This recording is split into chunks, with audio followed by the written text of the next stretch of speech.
Minus 69 hits. And your neighbors stop saying good morning and start thinking, how many calories is this guy worth? Food gone. Heat gone. Humanity also gone. Han Fong tried being nice, save his crush, let her in, and got hit with the cleanest betrayal combo ever. Sweet talk, fake love, and her boyfriend walks in and ends him for his supplies. Run 1, he got looted. Run 2, he wakes up before the freeze. Same people, same trap, but this time, bro comes back prepared and broken. He can multiply food like his creative mode, and before the apocalypse even starts, he stacks everything else: fuel, heat, weapons, supplies. So while everyone else is outside freezing and fighting over scraps, Han Fong is inside, endless food, stock base, warm, safe, living like it's not even the apocalypse. Back to the early arc. Suddenly someone starts yelling our boy's name. Han Fong walks to the door, shivering, checks through the peephole, and it's Hwana, his crush, barely able to stand in the cold. Man doesn't even hesitate. Opens the door and pulls her inside. Next second she jumps him and kisses him. No warning, no build-up, straight attack. Han Fong is stunned, brain completely offline. Because yeah, this is his crush. She keeps going, putting full effort into it, and he's just standing there like, what just happened? Then she confesses, says she always loved him, says after going through the apocalypse she realized he's someone who truly cares about people. And she doesn't stop there, grabs his hand, makes him feel her heartbeat, tells him she's ready to do anything with him, straight emotional physical combo, textbook setup, and our boy, yeah, he's falling for it. While he's busy imagining his life finally turn around, she presses even harder, literally rubbing her thigh between his legs, pushing him deeper into that trap. Now he's completely off balance emotionally, but even then he still tries to hold himself back, saying she means a lot to him. But this isn't the right situation for something like this. Bro tried, but Wana's not done. She tells him to close his eyes and just enjoy the moment. He listens, closes his eyes like an innocent kid about to receive happiness the first time.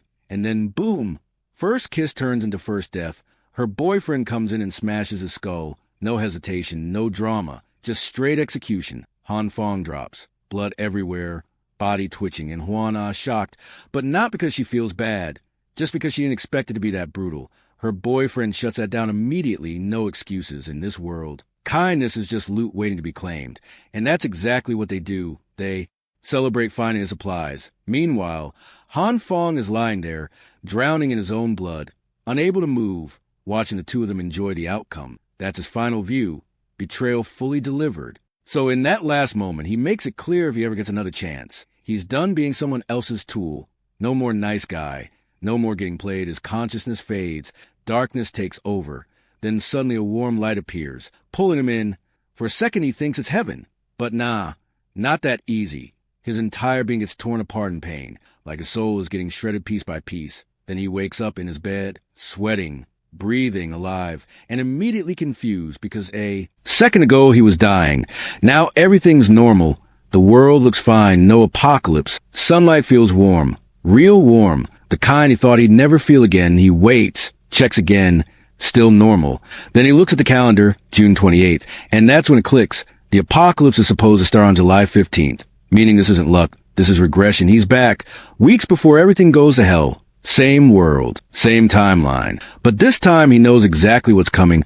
Han Fong wakes up, and his face immediately shows that mix of shock, confusion, and what the hell just happened? Because yeah, bro just died, and now he's back, like nothing happened, but something's clearly off this time. His hand specifically won't stop glowing red. Not hurting, not burning, just glowing like it paid the electricity bill. He tries to shake it off, wave it around, nothing changes. The feeling is warm, almost comfortable, which somehow makes it even weirder. At first he thinks maybe his brain is still glitching from dying, but then out of nowhere he sneezes, and boom, the same hand switches from red to bright green.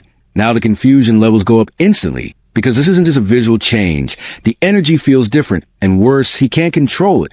The glow suddenly expands, gets stronger, and he's just standing there panicking like, yo, chill. Except it's not chilling, then just as randomly as it grew, it starts shrinking back down. But unlike the red glow, this green one clearly behaves different, unstable, unpredictable. He drops down to sit, and that's when it hits him. His body feels drained, like someone just pulled the battery out of him. So yeah, green glow equals energy gone. That part is not fun. Frustrated, he waves his hand again, trying to figure out, and suddenly it clicks in his head. This is exactly like those power fantasy stories he reads. Reborn MC, weird ability, probably broken as hell. At least that's what he hopes. So naturally, genius move. He grabs a knife to test it, and nothing happens, no reaction, no glow interaction. Just him standing there looking dumb with a knife like it's gonna unlock DLC. And to make it worse, his stomach starts growling because of that energy drain earlier. So now he's not only confused, he's hungry too. He checks the fridge empty. Completely empty. Great. Bro came back from death just to starve faster. Situation's getting worse. So he needs anything edible before he passes out again.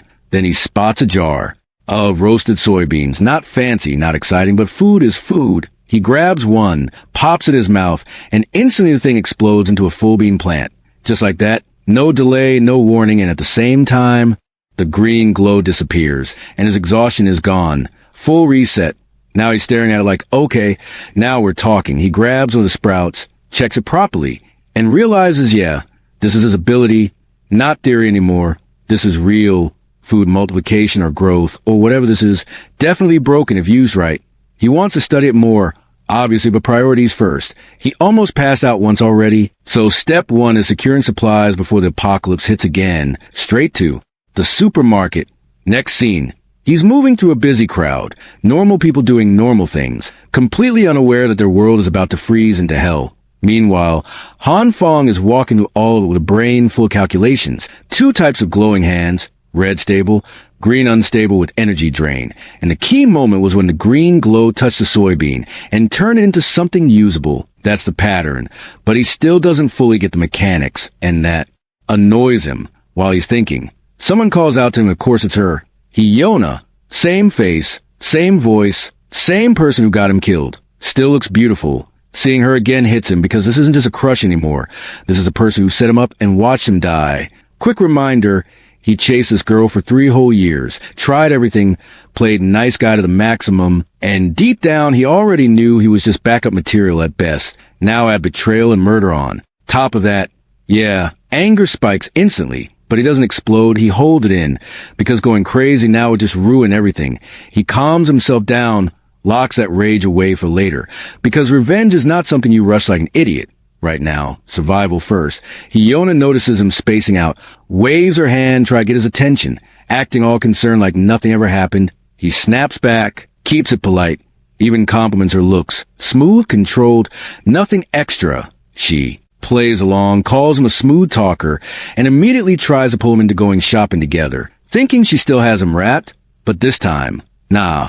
Han Fong just walks past her, no hesitation, no second thought, treats her like background NPC. And that hits her harder than anything, because she wasn't expecting rejection from the same guy who used to orbit around her.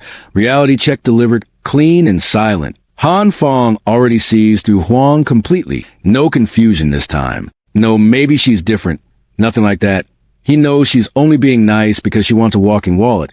And yeah, that script already got him killed once. He's not signing up for round 2, so he cuts it off mentally right there and moves on.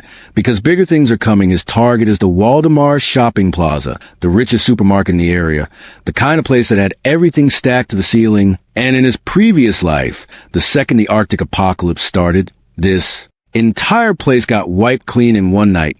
Like a speedrun loot mission. Nobody even knows who did it, just gone. So this time he's not being late to the party. He's here early to take everything he can. Man's got a full survival list ready. Food, winter clothes, medicine, fuel, daily necessities. The whole I refuse to die again starter pack. Only problem, bro is broke. Like actually broke, big plan, 0 funds. Classic situation. He's standing there thinking how to fix this when suddenly he gets a notification saying he's eligible for a $170,000 loan.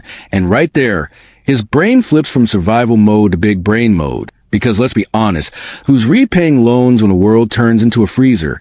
Exactly, nobody. So he goes all in, downloads every loan app he can find, starts stacking money from everywhere like a man building his villain origin fund. No hesitation. Just future me is not paying this back. Meanwhile, Hijuana is somewhere else throwing a silent tantrum because her backup option dared to walk past her like she doesn't exist.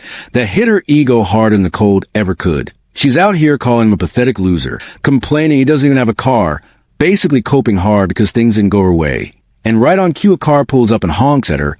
She looks over and yeah, it's Han Fong. Same guy she was just trash talking, now sitting in a car like he upgraded his life in 10 minutes. In some mood switch, he steps out, casually tells her he just bought the car, drops a line about his father making money overseas and sending him cash, and adds that he was busy taking his dad to the airport earlier. Clean, simple story, and it works. Her entire attitude flips immediately, because now in her head it's not rejection.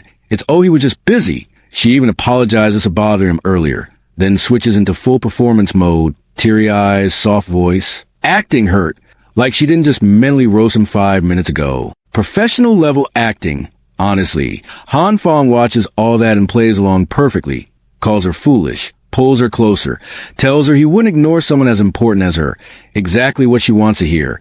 And just like that, she's hooked again, thinking she's back in control. She starts suggesting going out, movies, dinner, building that same trap again, and right in the middle of it, he just dips, straight up, says he's busy, got too much stuff to carry back, and walks off like the conversation didn't matter, timing is perfect, just enough bait, then gone. Now she's confused again, looking at all the stuff he bought, wonder what he's doing, and he just shrugs it off, say he bought it because he felt like it. Then he adds one more thing, tells her he got her a present, that's it. That one line is enough. She leaves happy, thinking she secured the deal, already imagining what she's getting. Meanwhile, Han Fong is walking away with the same kind of smile. Both of them think they're playing the other, but the difference is only one of them knows the future, and he's not sharing that advantage with anyone. When the world collapses again, when everything freezes over and people start turning into animals for survival, he's going to be sitting safe, while the same people who use him before start begging. And this time, he's not the nice guy anymore. He already decided. Huanan, the guy who killed him. Both of them are on the list. Revenge isn't a maybe, it's scheduled. Because in 2 weeks, everything changes. Heavy snow's going to fall across the planet. Temperature dropping to -20 at first, then sinking lower and lower over the next month until it hits -70. At that point, going outside isn't even an option anymore, it's suicide. The entire world gets buried in snow. And from that moment on, food isn't just important, it's everything. Han Fong brings everything back to his apartment and packs it tight, clean, and covered like a pro hoarder who doesn't want to look like one, making sure nothing screams. This guy is stockpiling for the end of the world. And for the risky stuff, the heavy or suspicious supplies, he schedules night runs so nobody sees anything. Because yeah, survival is one thing, but not getting robbed before the apocalypse even starts is another. He already knows power supply is going to collapse when things go south. So he doesn't gamble on that either. He secures fuel, and not just a little, a full year's worth, because if the grid dies, his backup better not. Heating is the next problem, because once the cold hits, normal systems won't keep up. So he brings a construction crew and has his place modified, reinforced, adjusted to survive what's coming, turning his apartment into something closer to a bunker than a home. And on top of that, he sets up a dedicated storage room. Organized, hidden, easy access. By the time all that is done, July 14th is already here. 1 day left before the world decides to freeze itself into hell. And with supplies checked off, the only thing left on his list is his ability. Because even he knows stacking food alone won't carry him forever. Not in a world where everything is trying to kill you slowly with cold. So he sits down with the same soybeans he used before. The ones his power turned into actual food. And now it's time for A. Proper test. Problem is, he still doesn't fully understand what triggers the ability. So this is half experiment, half gamble. He eats, waits, checks himself, and after going through half the plate with 0 side effects, no weird reaction, nothing going wrong. He confirms it. This food is safe, meaning he can produce and consume it without killing himself, which is already huge, but the main question still stands. What actually activates that glowing hand? So he moves on to testing, opens the fridge, looks for anything else he can try. Different vegetables, anything plant-based, because so far soybeans worked. But that's just one case. Time passes. Noon turns into evening, and next thing you know, he wakes up on the floor like his body just rage quit.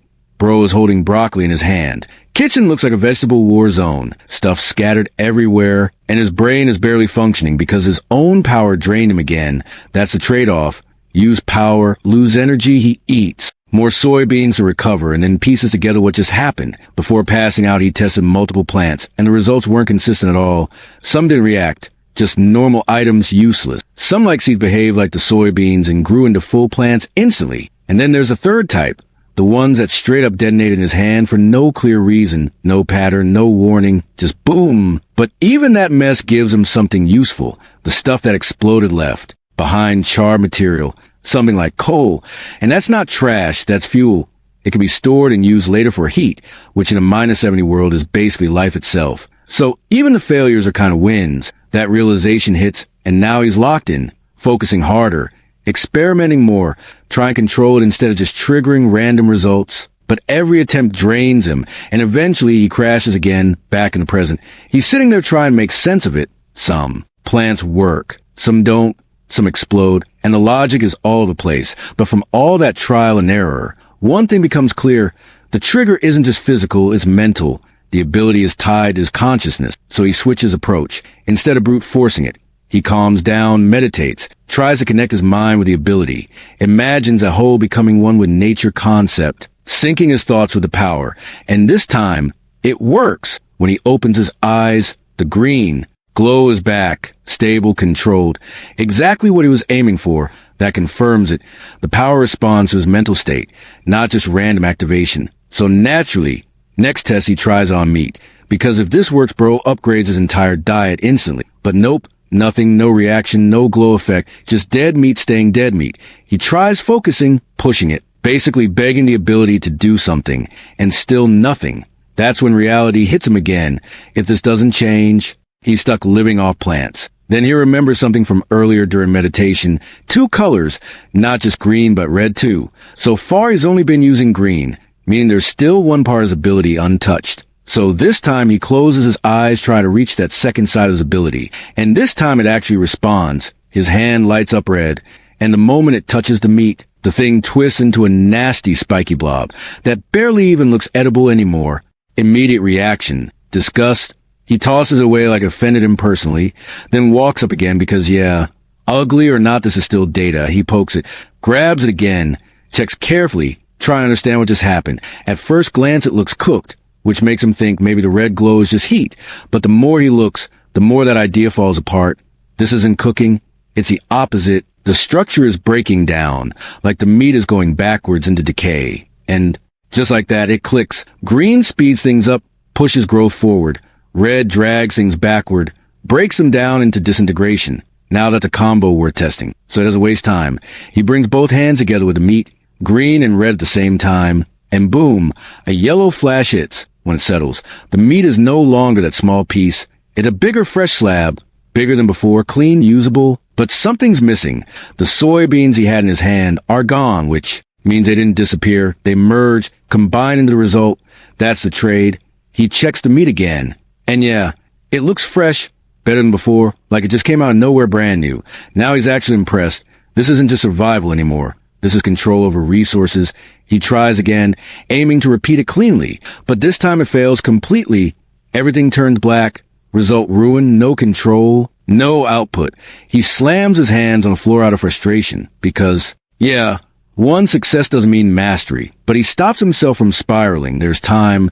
He's already learned a lot in one day. Green grows, red breaks, yellow combines. That's more than enough progress for now. He just needs control. If he masters this, he's not just surviving, he's dominating. Then reality taps him again. Food is great, but food doesn't stop people. And in an apocalypse, people are worse than the cold. So now he needs a weapon, simple thought. But right as he's about to act, on it, he notices it. The snowfall has already started. Same as last time, heavy snow. Wrong season. July turning into winter overnight. That's the signal. The apocalypse has officially begun. But he doesn't stop.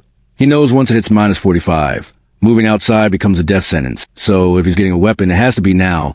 Problem is, guns are illegal. So it's not like he can just walk into a store and pick one up while he's thinking.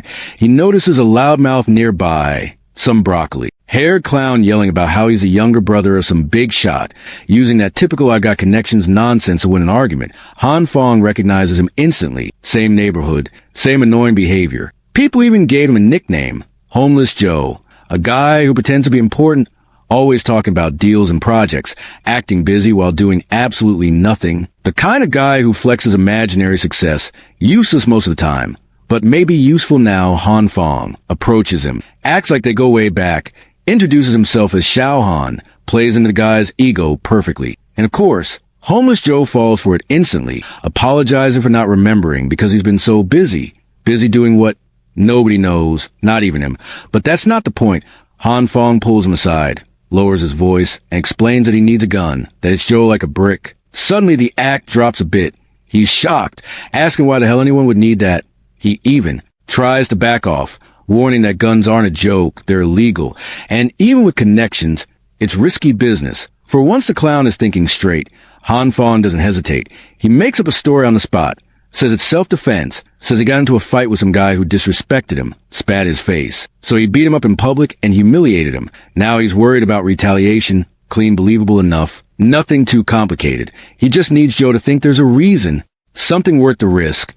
And he leaves it there, letting the story sit, waiting to see if this fake big shot actually has the connections he keeps bragging about. So Han Fong finishes his little revenge-flavored backstory, explaining how the guy he beat came back with his whole squad the next day and absolutely folded him, turning him into a punching bag from head to toe. And yeah, after getting clowned like that, wanting a weapon suddenly makes perfect sense. Homeless Joe, instead of focusing on the actual point, locks onto the spitting part like it a national crime and starts acting morally outraged, saying that kind of disrespect deserves punishment, completely missing the bigger picture. But whatever, at least he's on board. The guy throws an arm around Han Fong like he's some big brother savior and promises to handle everything, saying he'll call his big brother and fix the situation. For once his fake confidence actually lines up with what Han Fong needs, so no complaints here. Joe suggests they take a ride, casually mentioning his own luxury cars and servicing, classic excuse, and Han Fong just goes along with it and shows him the car he brought. The moment they get in, Joe's eyes widen. Price check mode instantly activated, and when Han Fong drops the number 700,000, this clown immediately starts acting like he just unlocked a new social status. While they're driving, Joe is already taking photos like he owns the thing, posting it with captions like it's his ride. Zero shame. Full delusion. Meanwhile, they pull up to his so-called connections, where his big brother's group is just chilling around a fire, talking about how messed up the weather is. Han Fong stops the car. Joe hops out acting like he just pulled up in his own imported beast, and the other guys actually believe it for a second, asking if that SUV is his. And this man really doubles down and says, yeah, bought it with his own money, right in front of the actual owner. Bold isn't even the word anymore. Then comes the main event. Joe drags Han Fong inside to meet the boss. And yeah, the guy looks exactly like you'd expect. Tattoos everywhere. Face saying, don't waste my time. First reaction, he's already annoyed seeing Joe, basically telling him to get lost. But Joe pushes forward anyway and throws Han Fong under the spotlight, saying his friend wants to buy a gun. Now the boss actually pays attention, gives Han Fong that stare like he's sizing him up, and Han Fong is just standing there thinking, yeah, this could go wrong real fast. The boss isn't impressed, more annoyed that they came all this way for something as basic as a handgun. But still, he tells one of his guys to bring one. They toss it over. Price set at 6,000, simple deal. But Han Fong didn't come here for a toy. He looks at it and basically says, nah, this isn't it, asking for something bigger. Something with a scope. Straight up asks for a sniper rifle, like he's browsing an online store. The room goes quiet for a second because, yeah, that's not a casual request. The boss immediately checks him, reminding him he's not here to shop around like this is a mall, and that he's in no position to make demands. And right when things are about to turn messy, Homeless Joe jumps in again with another one of his ridiculous stories, this time talking about how Han Fong's wife cheated on him 3 times, turning the whole thing into some emotional drama.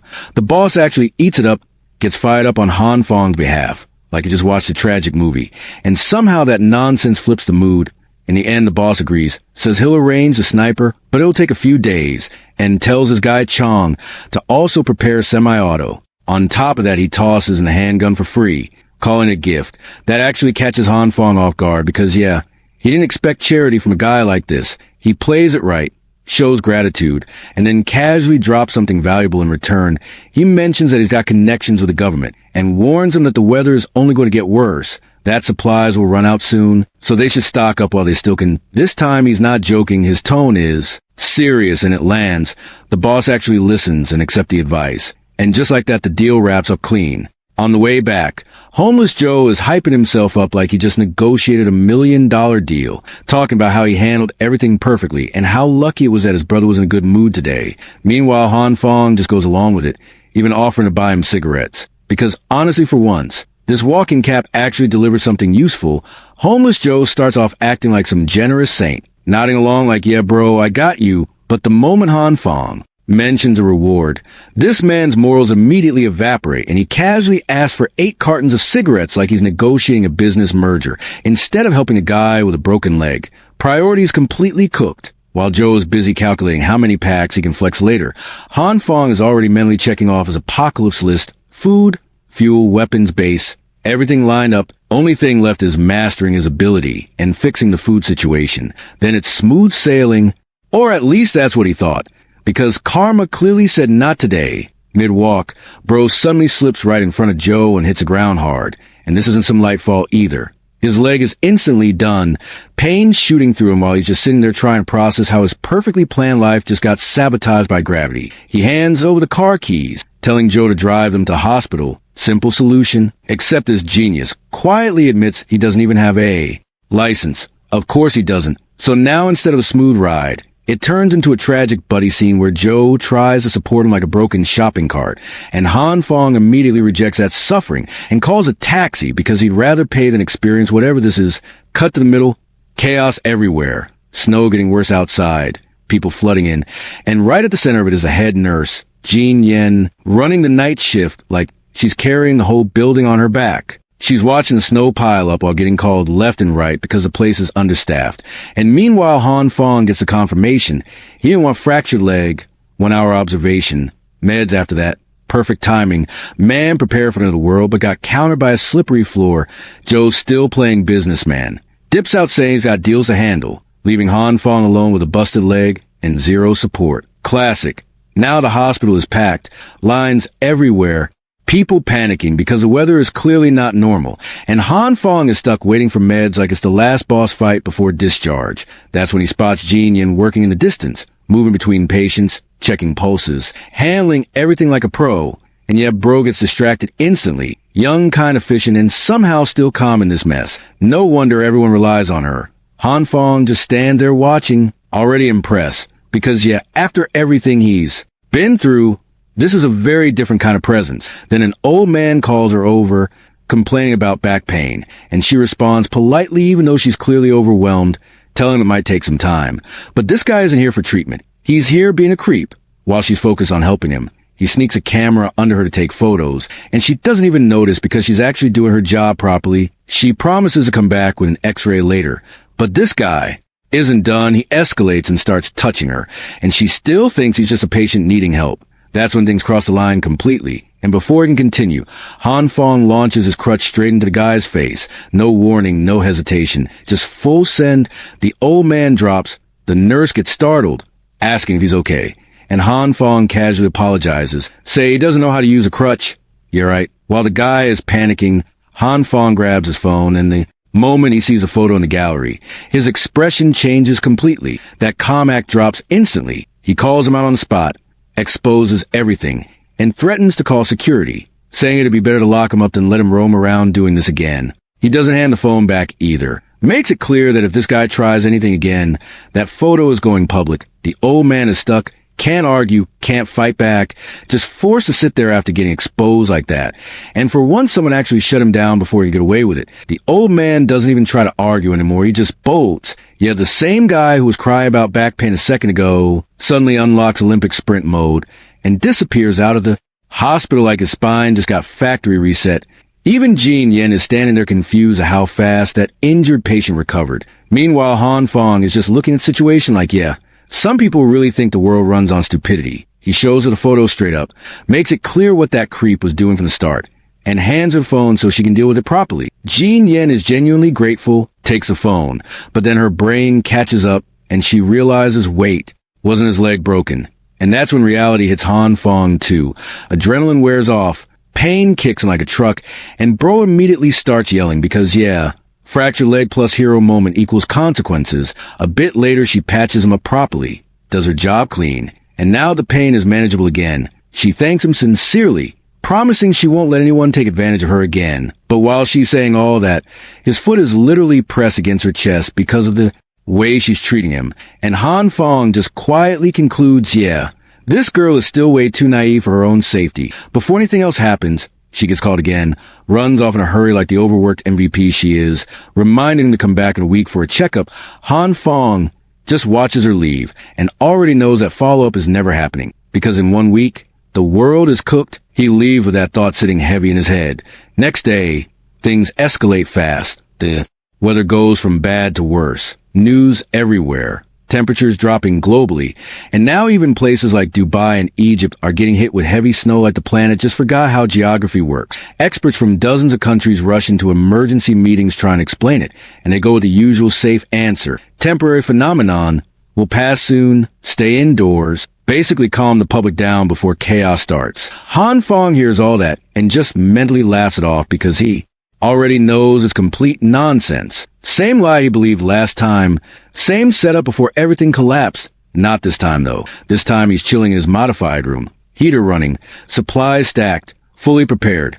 Outside, the world is panicking. Inside, he's basically in premium survival mode. Meanwhile, the building group chat turns into a battlefield. Residents are losing it, complaining about the cold, saying they can't stay warm, demanding the property management fix the situation like they got control over the weather itself. And right in the middle of that chaos, one anonymous message drops the truth bomb.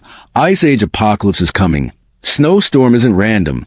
It's something happening from within the earth that instantly catches Han Fong's attention. That's not normal knowledge. That's not something random people should know right now. His brain immediately flags this mystery person as a problem, because he was supposed to be the only one with this information. Now suddenly someone else is speaking like they've seen the same future. The chat keeps spiraling. Residents turn into an angry mob, blaming management for everything, threatening refunds, acting like snow is part of the maintenance package they paid for. Property management is panicking on the other side, apologizing nonstop at having zero solutions, because obviously they can't fight a blizzard. People aren't hearing it though. They just want someone to blame.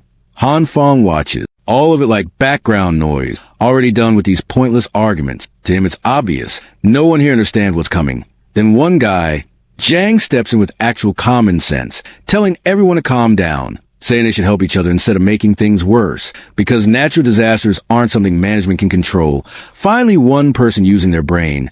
But of course, not everyone likes that, because when panic hits, logic is usually the first thing that dies. These residents don't just disagree with Jang. They straight up jump him for it, acting like he committed a crime for using common sense. Instead of calming down, they start calling him out like he's siding with management, when the guy is literally just saying arguing won't melt snow. Jang keeps trying to explain he's not taking sides. He's just being realistic.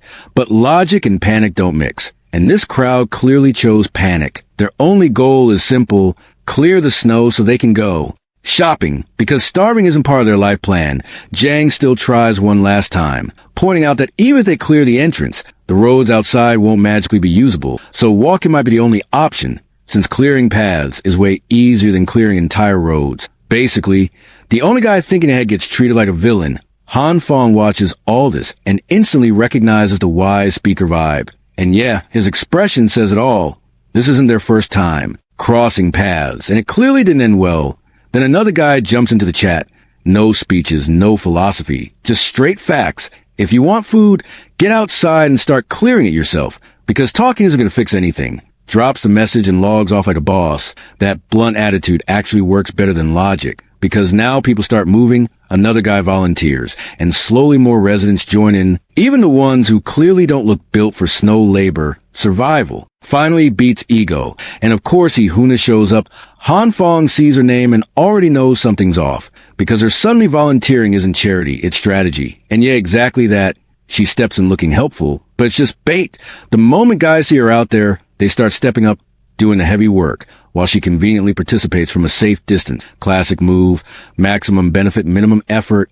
Han Fong logs off with that exact expression of yeah, she's still the same. Because nothing about her has changed. Then she messages him, not because she cares, because she knows the old version of him would have folded instantly. She asks for food supplies, throwing in a seductive picture to push her luck, try and play the same game again. Han Fong sees it, rates the effort mentally, but that's about it. Broken leg aside, even if he could move, he's not that guy anymore. So instead of playing along, he sends back a reply that hits her nerves directly, and it works. She's instantly irritated. The plan backfires, and for once she's the one annoyed. Quick recap hits. Third day since the blizzard started, temperature's already dropping hard, but it's still early stage. Heating still works. Internet's still alive. So people are distracting themselves instead of preparing. Han Fong. Same situation, physically stuck with a broken leg. Mentally bored out his mind, he's scrolling endlessly, trying to pass time. But even that gets old fast. He realizes real quick that isolation hits harder than expected, especially when you can't even move properly. Still, nothing else to do, so he keeps scrolling.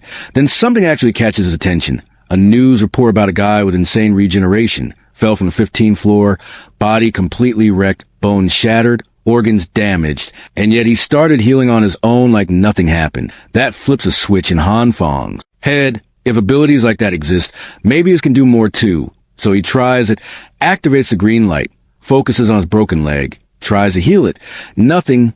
Tries again. Still nothing. Same result every time. The ability just doesn't respond the way he wants. So he gives up for now, slumps back, disappointed because for a moment he thought he found a shortcut. Hours pass. Scrolling continues. And eventually he drifts off to sleep. And then the dream hits. He's dressed in primitive clothes, riding a massive goat like it's completely normal, with an entire herd of goats flying alongside him. Not walking, flying. The whole scene looks ridiculous, but real at the same time. Like he's leading some kind of goat army. Everything is moving smoothly, until suddenly the goats stop mid-run, slam to a halt.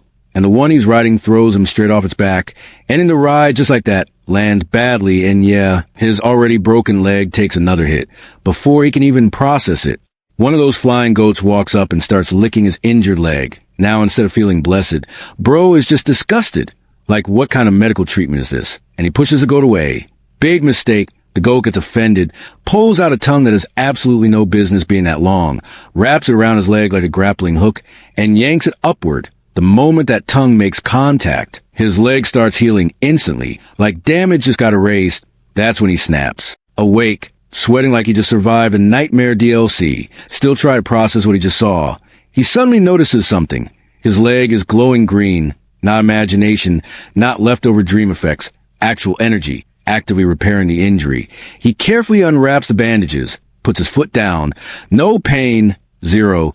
The same leg that was wrecked is now working fine. So yeah, that dream wasn't random. It triggered something. But the catch, it only worked while he was asleep. Now obviously curiosity kicks in. Instead of playing it safe, Han Fong grabbed a knife and decides to test it the hard way, hands shaking and everything. But he still does it. Results pending. Meanwhile outside, the residents actually managed to do something useful for once. The mob that was arguing earlier is now out there clearing snow. And thanks to everyone pitching in, the path to the main gate is finally open. Credit goes to Jang for pushing the work together agenda, even if they roasted him earlier for it. He gives props to the old man who worked the hardest. The old man returns the praise to the twins, and everyone's playing nice for 5 minutes straight, rare moment. Then Jeanine shows up, trying to walk through the snow and immediately struggling. Because yeah, hospital shift plus snow terrain isn't a good combo. The twins step in, help her up, then go right back to work like actual decent humans. Jang notices the snowfall getting worse and tells everyone to hurry up, grab supplies, and get back fast before things escalate further. Right then the old man remembers something and hesitates, but Jang pushes him to speak. So he drops a rumor. Few days ago, someone in the building was seen bringing a truck full of supplies, acting like they were just moving in. Jang brushes it off at first. Sounds normal enough. But then comes a detail, gas tanks and a fireplace. That's not normal moving behavior. That's someone preparing for something big. Suddenly it doesn't sound so casual anymore. Before they can dig deeper, the twins return, and some random guy who was clearly eavesdropping jumps in. Curious as hell about this mysterious prepper. Instantly gets hit with a snowball by Jeanine for slacking instead of working. Jang steps in, shuts the chatter down, and tells everyone to move out since the path is clear. Jeanine's ready to head for supplies too, but the old man still isn't done. He asks Jang directly, what if that guy already knew the blizzard was coming? Jang pauses, then plays it safe, says the storm will pass soon. No need to panic. And even if it doesn't, having someone stocked up nearby might actually help everyone survive. Smart answer. Avoids panic. Keeps things neutral. The group moves toward the store, but the storm starts hitting harder, forcing everyone to speed up. And while all that is happening outside, Han Fong is inside his apartment, still passed out from earlier, completely unaware of the neighborhood turning into a survival squad. Then knock knock, he wakes up, hears a familiar voice, Opens the door and it's homeless Joe, holding the goods. Delivery successful. The boss kept his word. Joe explained that Brotherly handled it, since he already stocked up and doesn't need to run around like everyone else now. Basically, man secured his future early, and now he's chilling. Han Fong is actually grateful because coming out in this weather isn't exactly easy. But Joe didn't just bring weapons. He brought news. Apparently, rumors are spreading about something crazy. A supermarket in the Eastern District got completely wiped out overnight. Not looted halfway. Completely empty. When the gang cleared the snow and checked it, nothing was left. Not even scraps. Han Fong hears that and pauses. That's not normal. Clearing an entire supermarket in one night. That's not. Desperation. That's something else. Something calculated. And if it really happened the way Joe says, then someone out there is moving way ahead of everyone else. Maybe even ahead of him. Now, this is where things start getting real for Han Fong, because that supermarket incident doesn't sit right with him at all. Bro realizes something is off compared to his previous life. This isn't just Apocalypse 2.0 anymore. Something extra is cooking the background. And the worst part, he's not the only one with broken game mechanics anymore. For a second, he's deep in thought. Then Brotherly cuts in, gives him a simple warning, dress warm, don't be careless, and dips out. Straightforward guy, delivers goods, drops advice, leaves, door closes, silence hits. And now Han Fong finally gets to think properly. He runs through everything again, try and make sense of that overnight supermarket wipe. Only conclusion he lands on: someone with cheat code level ability, the kind you see in novels. Inventory space nonsense, infinite storage, pick everything up in vanish type. And once that thought clicks, the answer is obvious. If he has powers, someone else definitely can too. That realization hits different. Now it's not just survival, it's competition. No more wasting time. He immediately switches into testing mode, opens up his diary like a proper tryhard, and starts breaking down everything he knows about his abilities so far. Green light, red light, plant reaction, meat reaction, growth, duplication, heating, all noted. But the main issue, this ability is inconsistent as hell. It works until it doesn't. Soybeans are like a 10% success rate, meat even worse. Basically RNG gameplay with real consequences. And right on cue, the power decides to embarrass him again. He activates it on a soybean. Boom. Instead of a plant, he gets a nasty green cloud and a useless stinky rock in his hand. Not even a cool failure, just straight garbage. At this point, yeah, frustration is building. This ability is powerful but unreliable, and that's dangerous. So he locks in no shortcuts, no whining, just practice, hour after hour, testing, failing, repeating. Bro basically turns his apartment into a mini lab. By evening, he finally gets a win. A proper soybean plant, fresh, alive, pods and everything, clean success. But it wasn't easy. He's sweating like crazy, energy drained. But he finally cracked part of the system. And here's the key discovery. This ability isn't random. It's timing-based. The green energy isn't constant.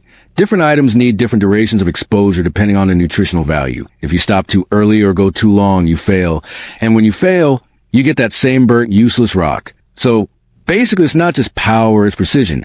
And then it clicks for him. This isn't just power usage. It's like a rhythm game. You have to hit the exact timing window. Too slow, too fast. You lose. Perfect timing. Success. Up, down, left, right. Except instead of buttons, it's energy flow and control. Catch the right moment. Stop at the critical point, and boom, you get results. Now that he's got plans somewhat figured out, he moves on to meat, and instantly realizes this is a whole different level of pain. Same concept, but way harder. Mess up the timing even slightly. And instead of food, you get black sludge. Not even edible, just straight up cursed paste. Still, the principle should be the same. So he keeps trying and keeps failing.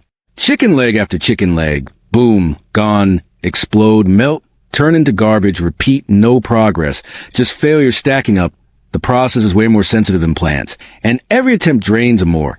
At this point, it's just a cycle of trying, failing, resetting, again, and eventually, yeah, his patience snaps. Han Fong is completely fed up, straight up yelling at his own ability like it personally betrayed him.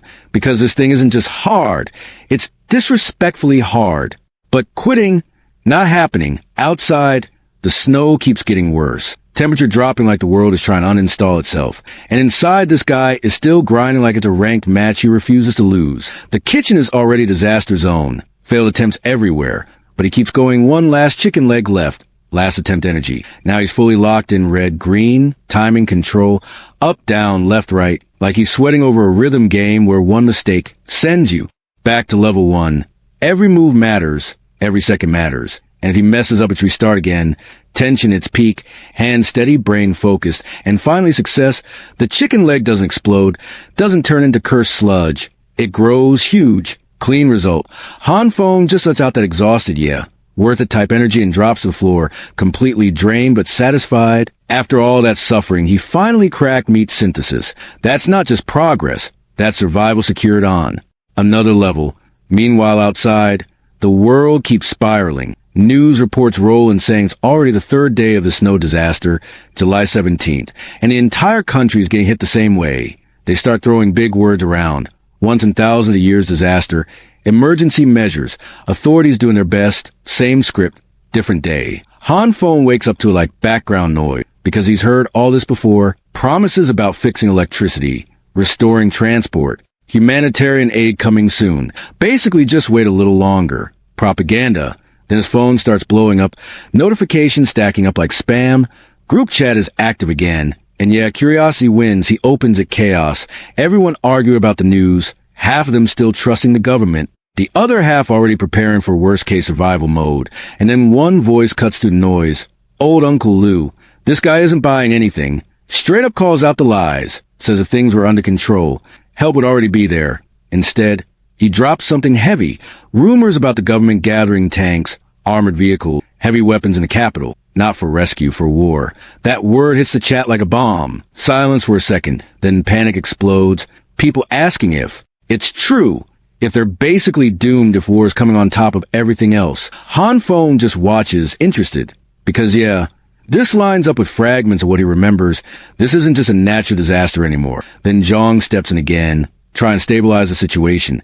He says if there's even a chance this is real, they need to act now, not panic. Some residents are already running out of supplies, and with government help uncertain, they need to rely on themselves, his plan, organize, help each other, share resources. To prove he's serious, he puts half his own supplies on the table, not talk action. People start reacting. Some agree immediately, others hesitate. But momentum builds.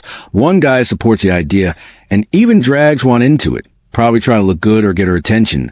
But Juana flips instantly, switches to her weak innocent mode, saying she doesn't have extra supplies, acting all helpless. And right on cue, her fan club jumps in to defend her, like she's the victim. Same pattern, different day. That little drama almost derails the whole plan, but eventually, people start contributing anyway. Food, clothes, medicine, stuff starts piling in. Zhang thanks everyone, keeps it moving, and realizes they need structure, not chaos. Too many people, too many resources. So he suggests assigning certain residents to manage everything properly. So just like last time, Zhang smoothly puts himself at the top of this so-called emergency committee, acting like the savior of the building while setting up the perfect system to control who eats and who starves. Hanfeng reads that announcement and immediately smirks. Because yeah, he's seen this movie before. Same script, same fake hero energy, same ending. People getting robbed politely in the name of distribution. Fast forward, July 19th, 5th day of the apocalypse, and now the temperature has dropped to a clean minus 40. Not cold, disrespectfully cold.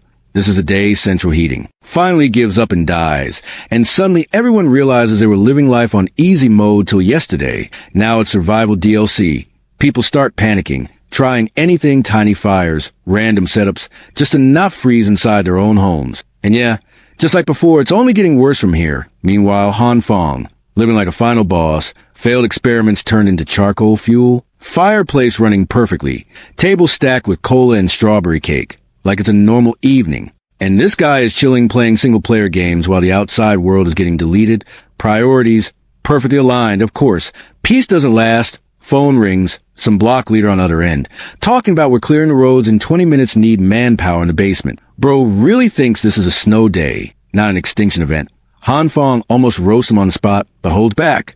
No point making enemies yet. Low profile matters more than ego right now. So he sighs, gets up, and heads down. First look at the entrance, and yeah, reality check, it's everyone at once. The snow didn't just pile up.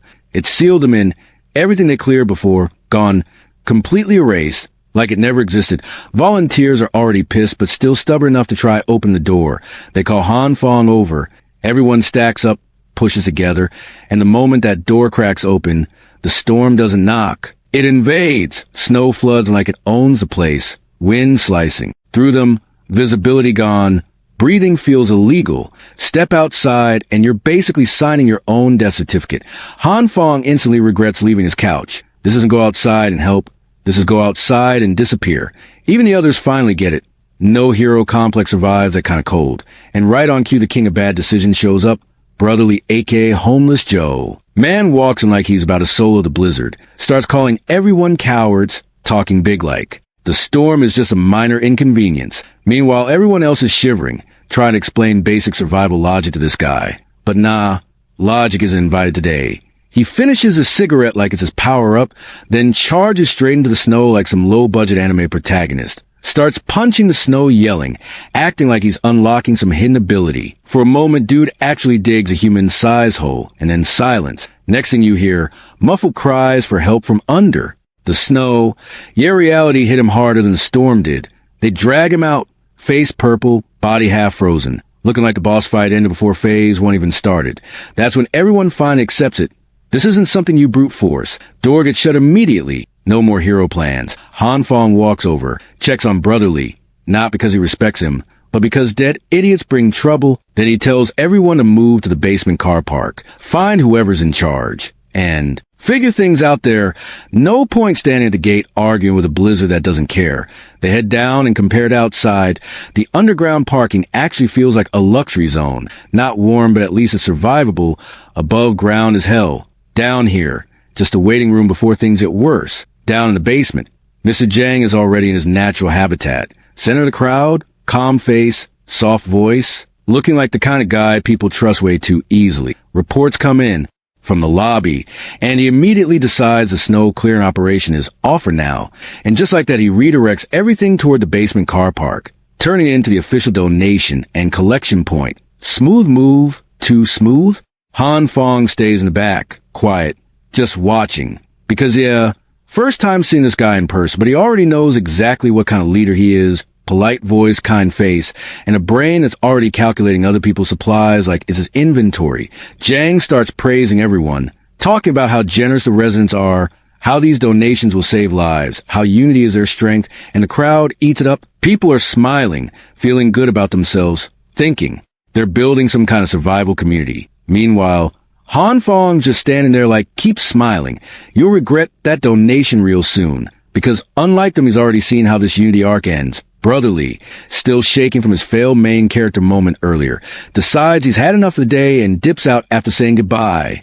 And that's when Han Fong notices her, the same nurse in the hospital, Jin Yen Su, standing out instantly, not because she's trying, but because she's just naturally noticeable, cute winter onesie, carrying a stack of boxes way too big for her, walking like she's one bad step away from disaster. And of course, disaster shows up on schedule. She bumps into a few guys, loses balance, and just when gravity is about to claim another victim, Han Fong steps in and catches her clean. Perfect timing. He asks if she's okay. She opens her eyes, thanks him, and then recognizes him.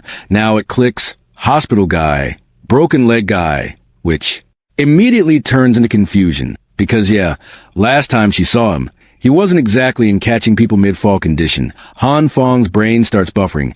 He stumbles through an explanation about fast recovery since childhood, weakest excuse in history. But lucky for him, she's not built for suspicion. She just accepted like, wow, that's amazing. No further questions asked. Pure innocence, zero detection system. He offers to carry her boxes. She hesitates, says they're heavy. But he insists, because obviously he's not about to let that moment go. She finally hands him over, and instantly, reality punches him. These boxes are heavy, not normal heavy. Suspiciously heavy. He asks what inside, and she explains they're medical supplies she's donating. Even admits they might be too much for one person. And now he's stuck holding them, but bro's not complaining. Give him double the weight. He's still walking straight, if it's for her. Meanwhile, she keeps reminding him not to push himself too hard, saying she's actually pretty strong herself. When he asks about it, she gets a bit guarded, drops a vague line about there being a reason, something that happened recently, then immediately backs off, apologizing like she said too much. That little slip? Han Fong clocks it instantly. They keep walking, talking, and she finally asks his name. He introduces himself. She smiles and gives hers. Jin Yen Shu. And that smile hits hard in the cold outside. For a second, bro is just gone, completely distracted. But then comes a follow-up question, what does he do? And he answers honestly, unemployed? Yeah, perfect timing to fumble. Before the moment can fully die, some impatient dude barges through, bumps into her, and she loses balance again, this time falling straight onto Han Fong. No saving pose, no heroic catch, just full contact. She grabs onto him to stabilize, and yeah, her body presses right into his arm. Bro freezes, completely still, brain off. Moment on. She immediately pulls back, apologizing, flustered, while he tries to respond like a normal human being. But let's be honest, he's still processing what just happened. That moment could have actually stayed clean, smooth intro, decent chemistry, maybe even a normal human interaction for once. But nah, disaster arrives right on cue, and her name is Huyana. Looking half dead from hunger and cold, she drags herself in like a walking red flag with frostbite, and the first thing she does, latch onto Han Fong like she found her personal food supply again, straight up pressing herself against his arm, asking who the pink-haired girl is, like she just caught him cheating in a relationship that never existed. June instantly senses the awkward energy spike and nopes out the situation. She grabs the boxes back, says she just needs to log the supplies, and dips toward the donation area, and just like that, Han Fong watches a perfectly decent interaction walk away while this parasite clings onto him again. He asks what she's even doing here, and she spins it instantly. Came for supplies, was worried about him. Notice he's been quiet. Bro scratches his head, plays along, says he was about to message her. She calls him out immediately, saying he looked pretty busy chatting with someone else. Then comes the real goal. Asks if he has extra food, says she's almost out classic, straight to business. And here's where Han Fong doesn't get mad. He smiles, because now he's the one playing. He tells her he doesn't have much either, but he could share, just not with people who ignore his messages. Then he steps closer, grabs her waist, and casually asks if she's willing to come stay with him for a few days. Smooth delivery, but with a trap built in that caught her off guard. For a second, she actually loses her composure, then immediately resets, pushes him away, and switches back to her acting mode. Soft smile, controlled voice, says if he wants to talk, they can. Just do it online. Clean rejection, wrapped nicely. Han Fong doesn't push it, turns around like he's done, starts walking off. That's when desperation kicks in. She grabs him, stops him, starts talking about how he's changed, how she's always been serious, how she doesn't want people thinking she's using him for money. So she just needs time, full performance, puppy eyes included. And yeah, if this was his first life, he folds instantly. But this time, he's just watching the act because he's already died once to the same script. Now he's not here to believe it. He's here to expose it. He thinks it through fast. No need to go hunting for her boyfriend. Last time she brought the guy to him herself. So this time he'll just let history repeat, but with better preparation. Back then it was a steel bat. Now he's got something way more convincing waiting. So instead of blowing things up, he backs off, laughs it off, says he was just joking. Now she's the one feeling awkward, thinking she overacted for nothing. He tells her he'll wait for her message and bring food tomorrow. Clean exit. Both of them smiling, both of them lying. She walks away with that same ugly smirk creeping back onto her face, thinking she's still in control. What she doesn't realize this time, she's the one getting played, and Han Fong, he enjoys it. Quietly. 2 days pass, no message from him. Instead, her phone turns into a complaint factory, angry text, frustration, asking where her food is. Meanwhile, this guy is sitting comfortably, eating a hot steak with a drink like it's a normal dinner night, just watching her messages stack up. Honestly, nothing is better than eating good food while watching someone who killed you in your past life slowly lose patience. And yeah, that food, that's not normal anymore. He finally figured out the method to produce actually good meat, not just edible, proper satisfying food. While everyone outside is freezing and starving, this guy is inside sweating in a bathrobe, living like the apocalypse forgot his address. But he's not just chilling. He's been testing nonstop. And now he confirms 2 key things. First, meat can't be expanded infinitely. There's a limit. Second, reproduction. That part is no cap. Same logic as the soybeans grow, split, reuse, half for consumption, half for replication. And once he applies the red and green energy properly, the result is clean. Half a steak plus soybeans turns into a full piece again. So yeah, while everyone else is worrying about survival, Han Fong already solved food. And now, he's just waiting for everything else to catch up. Now that the method is locked in, Han Fong just loops the process like a cheat code. Half steak, soybeans, red and green energy, repeat. And yeah, that's basically unlimited food secured. After testing it again and again, he confirms it properly. Food is no longer a problem for him. Not survival food, actual good food. Meanwhile, the rest of the world is negotiating with starvation like it's a daily meeting. Fast forward to August 2nd, day 19 of this frozen nightmare, and the situation outside has officially gone insane. Even places that should never see snow are now buried under it. The islands near the equator, sitting at -42, ocean freezing in real time like someone hit pause on nature, ice layers thick enough to walk on, the kind of stuff that makes scientists look useless on live TV. Han Fong watches all this from his setup, sipping wine like it's a documentary, and just scoffs because what they're showing, that's the toned-down version. Reality is worse. Then suddenly, boom, a loud explosion in the distance. He moves to the window, pulls the curtain, and spots a building burning. That's the 7th one in just a few days. No explanation, no pattern, just chaos stacking up. And on top of that, more military helicopters fly around the city like something bigger is happening behind the scenes. Nobody knows what's going on. And that's exactly what makes it worse. Down in the basement, things aren't any better. The survivors have basically turned it into a marketplace for desperation. People trading whatever they can, arguing, exploiting each other. And right in the middle of it, Mr. Zhang is still playing his role. Calm voice, kind face, handing out resources like a saint, while controlling everything behind the curtain. Today, Han Fong decides to step into that mess himself, not because he wants to help. Yeah, not happening, but because he needs information. The moment he leaves his room, the cold hits him instantly, like a reminder that outside his little fortress, the world is still trying to kill him. He already regrets coming down, but he pushes through because something important is coming. He remembers it clearly, a rebellion that started from this exact place. So he observes, quietly, lines are long, way too long. That tells him everything. People are running out of supplies fast, and at the front, one guy is already losing it, complaining about how he donated multiple boxes, but is now getting scraps in return. Just a canned item and a sausage. That's it. Zhang responds smoothly. Of course, equal distribution, fairness, unity, all the right words. The guy demands his stuff back, but that's not happening. Zhang sifts the angle immediately, talks about the bigger picture, promises future compensation. Money later when things stabilize. But yeah, money later means nothing when you're starving now. And just like that, the crowd flips. Instead of supporting the guy, they start attacking him, calling him shameless, telling him to move along, acting like he's a problem for wanting more food for his family. Mob mentality kicks in hard. All under the influence of that committee. Han Fong just watches because he already knows both sides are playing dirty. The committee won't return anything, and the crowd is hiding behind fake morality. Everyone's acting righteous until hunger gets personal, and then the legend returns brotherly, except this version completely nerfed. The guy who was punching snow like a maniac earlier now looks like he lost a fight with reality itself. Thin, shaky, face-trained, barely holding together. Han Fong sees him. And yeah, it's obvious. This man is not okay. He tries to act normal, says he's fine, just cold.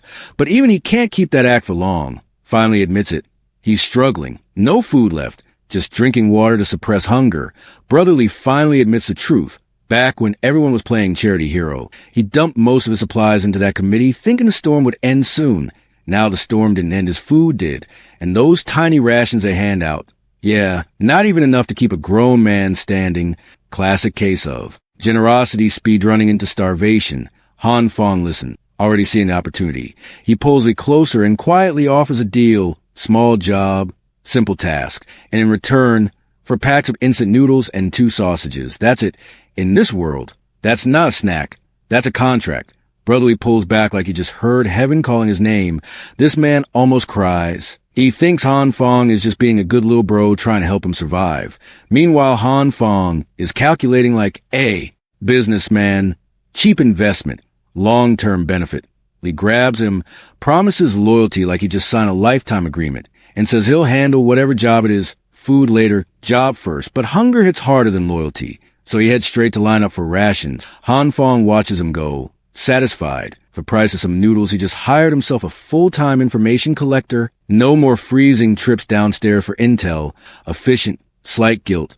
Maybe enough to change his plan. Not even close. Everything's smooth until fate decides to throw hands, literally. He hears his name, and before his brain even processes it, smack, it clean slap across his face. No warning, no build-up, just impact. And yeah, it's her, Hyona. That's her version of hello today. Han Fong stands there stunned, not because it hurt, but because the audacity is insane. She's yelling now, loud enough for everyone to hear, calling him useless, angry in reply to her messages, making sure the whole basement audience gets the show. He just freezes for a second, because this is new. In his past life, she used him. This time, she's publicly disrespecting him too, and she's doing it like she still owns him.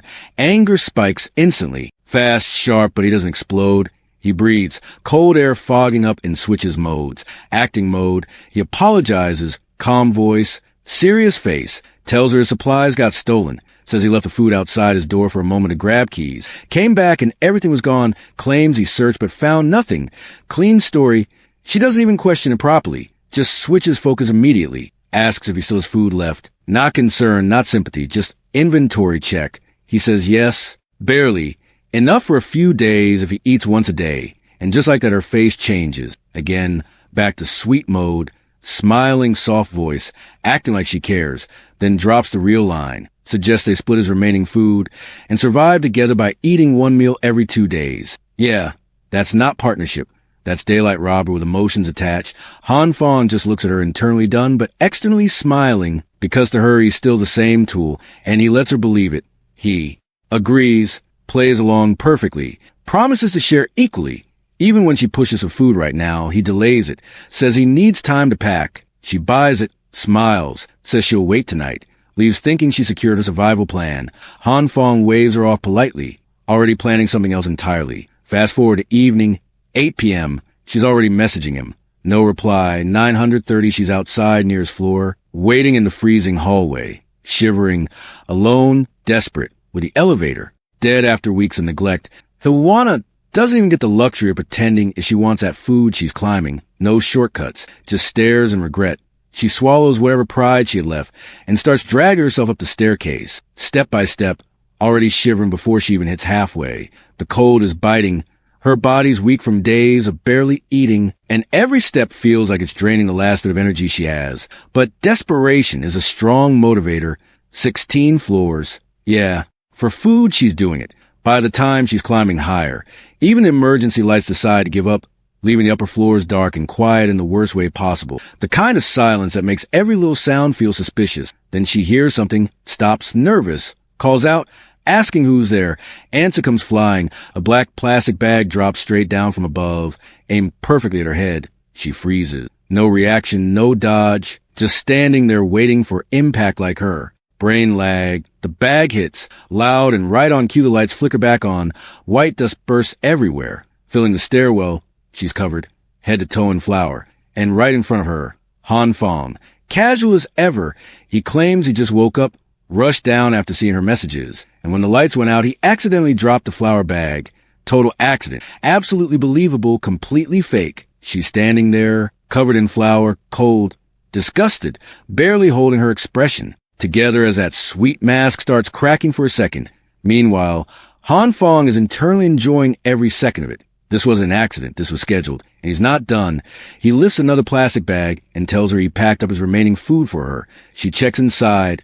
And yeah, it's trash, moldy food, rotten meat, stuff that looks like it should have been thrown away days ago. Straight garbage. Han Fong scratches his head, acting clueless, saying he worked hard to keep these. Leftovers. Then flips it instantly. Acts offended, tells her to give it back if she doesn't want it.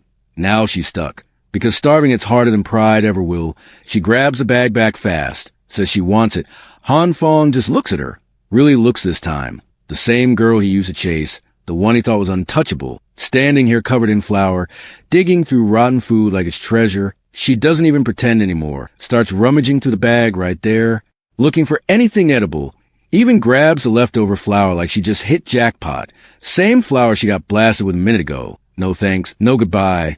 Just turns and leaves. Han Fong doesn't care. That garbage bag. That's not kindness. That's payback. And if it messes up her stomach for a few days, even better. Showering in this cold. Not happening. She's walking around like that for a while. He heads back satisfied. But then something feels off. Subtle movement behind him. He doesn't react immediately, just keeps walking like nothing's wrong. Reaches his door and then perfect timing. He turns the tables, slips behind the door, waits, and the moment the shadow follows, he grabs him hard and slams him down. Straight aggression, ready to throw a punch, then stops, because it's not who he expected. It's a girl, messy hair, half-asleep expression, thick glasses, just staring at him like her brain hasn't even loaded the situation yet. No panic, no scream, just blank Hanfang. Pauses, confused now. A stalker? Sure, but not the kind he imagined. She doesn't say anything, doesn't react, just looks at him. Now he's curious, because someone following him at this hour isn't random. And silence like that, that's not normal either. So yeah, if she won't talk, it's gonna make her. Hanfang tries a direct route first, threatens her, tells her he'll strip her coat off right there in the freezing cold. If she keeps playing mute, harsh but effective. Not even close, the girl. Doesn't flinch, doesn't panic, doesn't even blink differently. At that point, he's done entertaining it, no reaction, waste of time. So he lets her go with a warning, basically telling her next time she won't get this kind of mercy. If she keeps spying on him, simple, end of interaction, or at least, that's what he thinks. He turns to leave and suddenly feels a tug on his sleeve. Yeah, she's not done. He looks back, confused now. This girl hasn't said a single word, but she's grabbing him like she's at unfinished business, still silent, still staring. Hanfang tells her to stop that creepy staring and either speak or leave. But again, nothing, no defense. Instead, she just points somewhere and starts pulling him along. Now even he gets it. She's trying to show him something. So he follows. They reach her room, and the moment he steps inside, the difference hits instantly. Warm, bright, comfortable, completely disconnected from the frozen hell outside. Hanfang pauses for a second, genuinely caught off guard. Then he looks around. Boxes everywhere. Stack supplies filling the space. Sure, some are empty and there's trash scattered around. But that's not the point. The point is, she has this much left weeks into the apocalypse. That's not luck. That's preparation. And now Hanfang's thinking the same thing. This quiet, expressionless girl, she might not be as random as she looks. Hanfang directly asked her if she somehow knew beforehand that the ice apocalypse was coming. Surprisingly, the girl finally decided to speak. She explained that she had personally done calculations and research which predicted a future ice age. Turns out she was the same strange person who kept posting warnings in the community chat before the disaster started. Hanfang obviously had no clue what she was talking about. To this man, knowing the future usually meant cheat abilities and regression powers. Not. Somebody solving equations in their bedroom like a sleep-deprived scientist. Still, he knew she definitely didn't bring him here just to explain climate calculations. And he was right. The girl showed him multiple screens filled with CCTV footage. Every monitor in the room was focused on Hanfang. One clip showed him carrying stacks of supplies into the elevator while casually digging for treasure in his nose. Another showed workers delivering piles of gas cans into his apartment. Another had Brother Lee bringing over the gun case. Turns out the girl had been spying on him for a long time. Every monitor in the room was filled with footage of Hanfang carrying supplies, gas cans, even a gun case Brother Lee brought earlier. This man really got turned into a reality show without knowing it, now that she was more relaxed. The girl casually started changing clothes right in front of him because the room was too warm for winter clothes. Hanfang immediately misunderstood and told her to stop putting on a live performance in front of him. The girl just calmly replied that it was hot inside. Meanwhile, Hanfang stood there fighting demons that didn't even exist. Eventually, even he had to remove his coat, because compared to the frozen wasteland outside, this room felt illegal. After calming down a little, Hanfang finally pieced things together. She started monitoring him because she became suspicious after seeing him stockpiling supplies before the snow even started. Thankfully, she wasn't gathering dirt on him for blackmail. She simply wanted to figure out whether he was smart and capable enough to cooperate with her.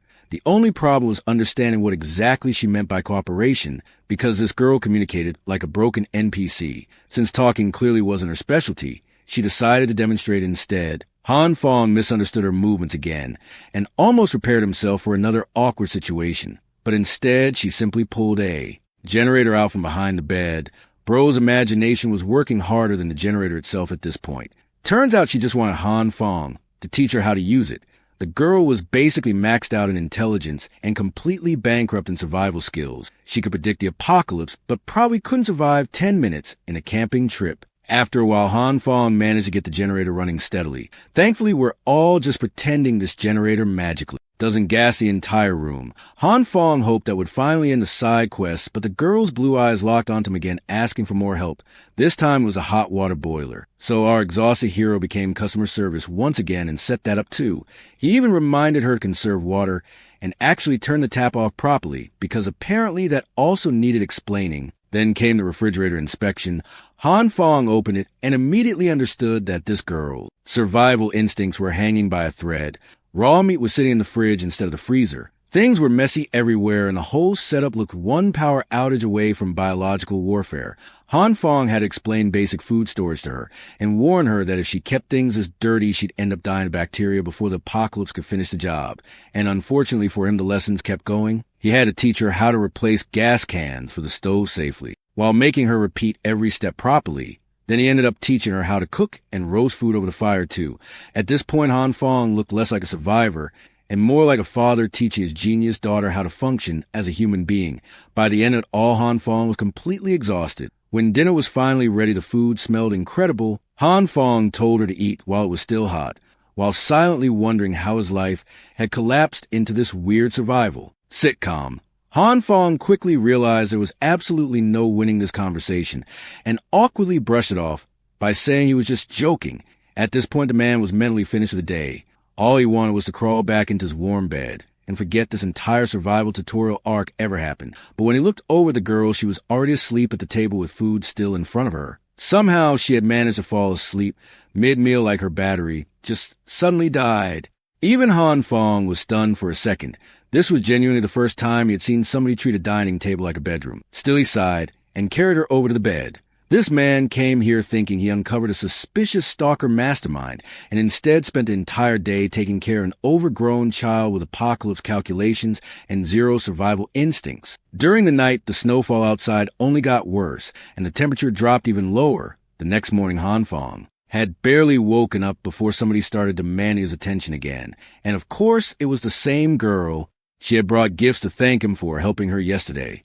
Even Han Fong looked surprised seeing how much stuff she carried over. For someone who barely understood how refrigerators worked, she definitely knew how to pay tuition fees properly. But after Han Fong took the boxes inside, the girl just kept standing at the door staring at him.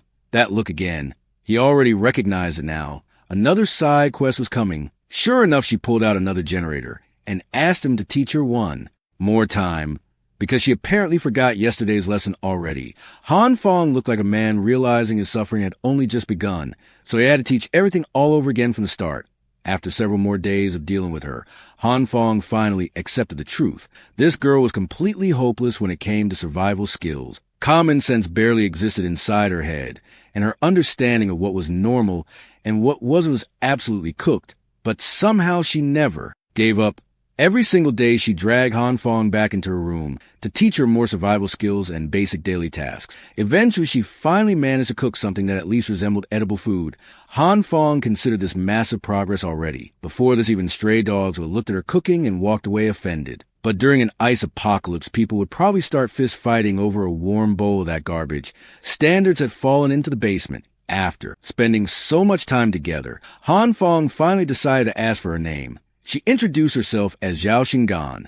Even now, Han Fong still couldn't understand why she spoke so strangely or why her behavior was so unusual. But despite everything, he had no intention of abandoning her. Meanwhile, down in the basement where supplies were being distributed to the residents, the atmosphere had completely fallen apart. Hungry people were now openly fighting over the tiny amount of food left. Chaos spread everywhere as residents started snatching supplies from each other while arguing that nobody could prove ownership anymore. The weak collapsed from exhaustion while the strong grabbed whatever they could carry.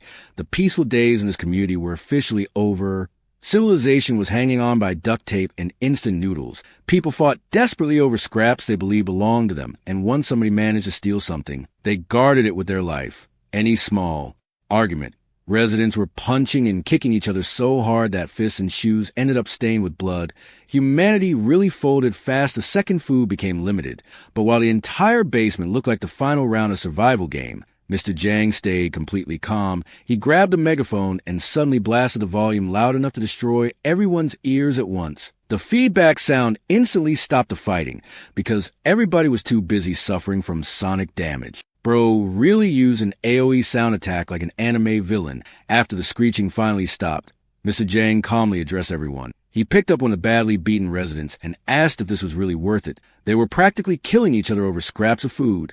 Wasn't that pathetic? But the crowd immediately exploded with anger toward him instead. After all, he was the one who introduced a donation system in the first place. And now people were only getting a pack of noodles every few days. If they didn't die fighting, they were going to die starving anyway. Jang pretended to calmly listen to all the complaints about resource distribution. Then he suddenly flipped the pressure back onto them. If they were willing to beat each other half to death over scraps, then maybe they deserved to starve. He asked them to think carefully about who actually caused the situation in the first place. The angry residents blamed him immediately, but Mr. Jang picked up a piece of bread and started steering the crowd exactly where he wanted.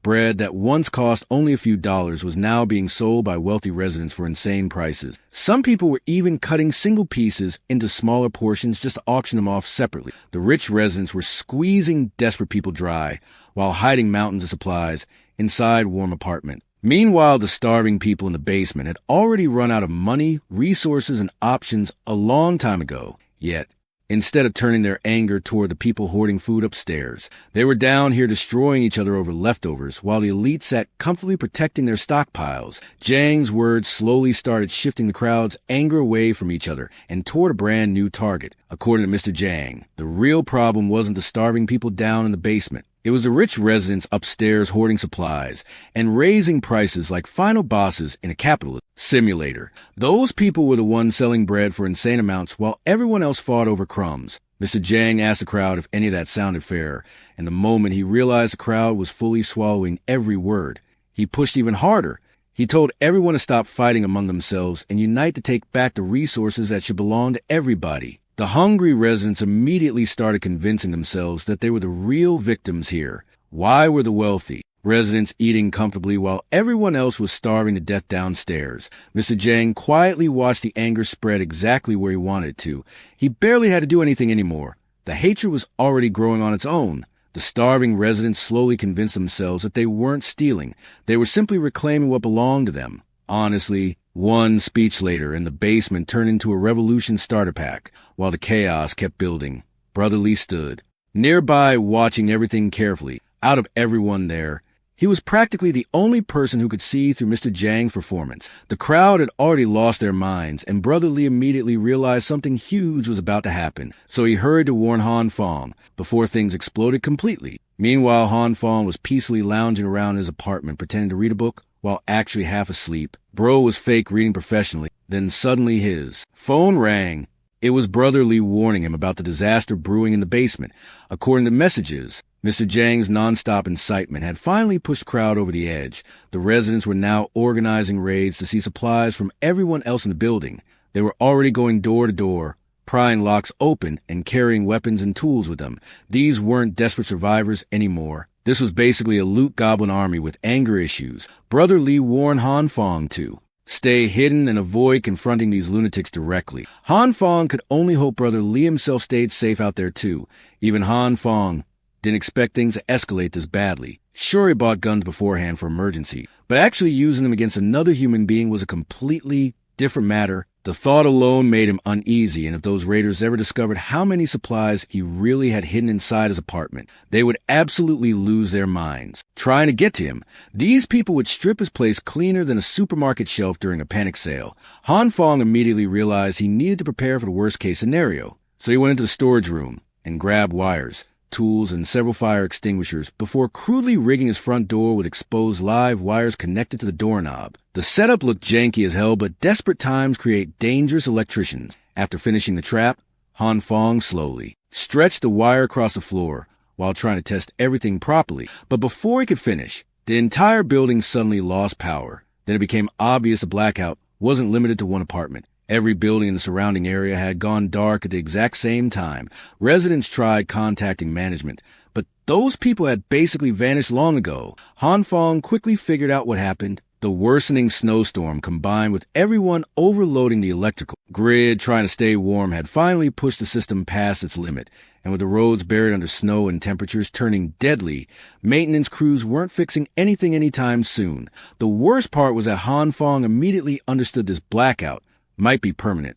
No electricity, no signals, no outside communication. once people realized the power wasn't coming back. Panic would spread even faster, and panic inside a starving frozen apartment complex? Yeah, civilization was about to uninstall itself completely. Meanwhile, about 30 minutes before the blackout, Hyona was busy stuffing noodles into her mouth while sitting comfortably beside her newest benefactor. This rich blonde clown proudly bragged about how he bought supplies earlier at 50 times the normal market price, while desperate people sold everything just to survive. According to him, he only spent around $500,000 to stockpile all these resources. Then he started auctioning food. Piece by piece, while poor residents fought over scraps like pigeons in a parking lot.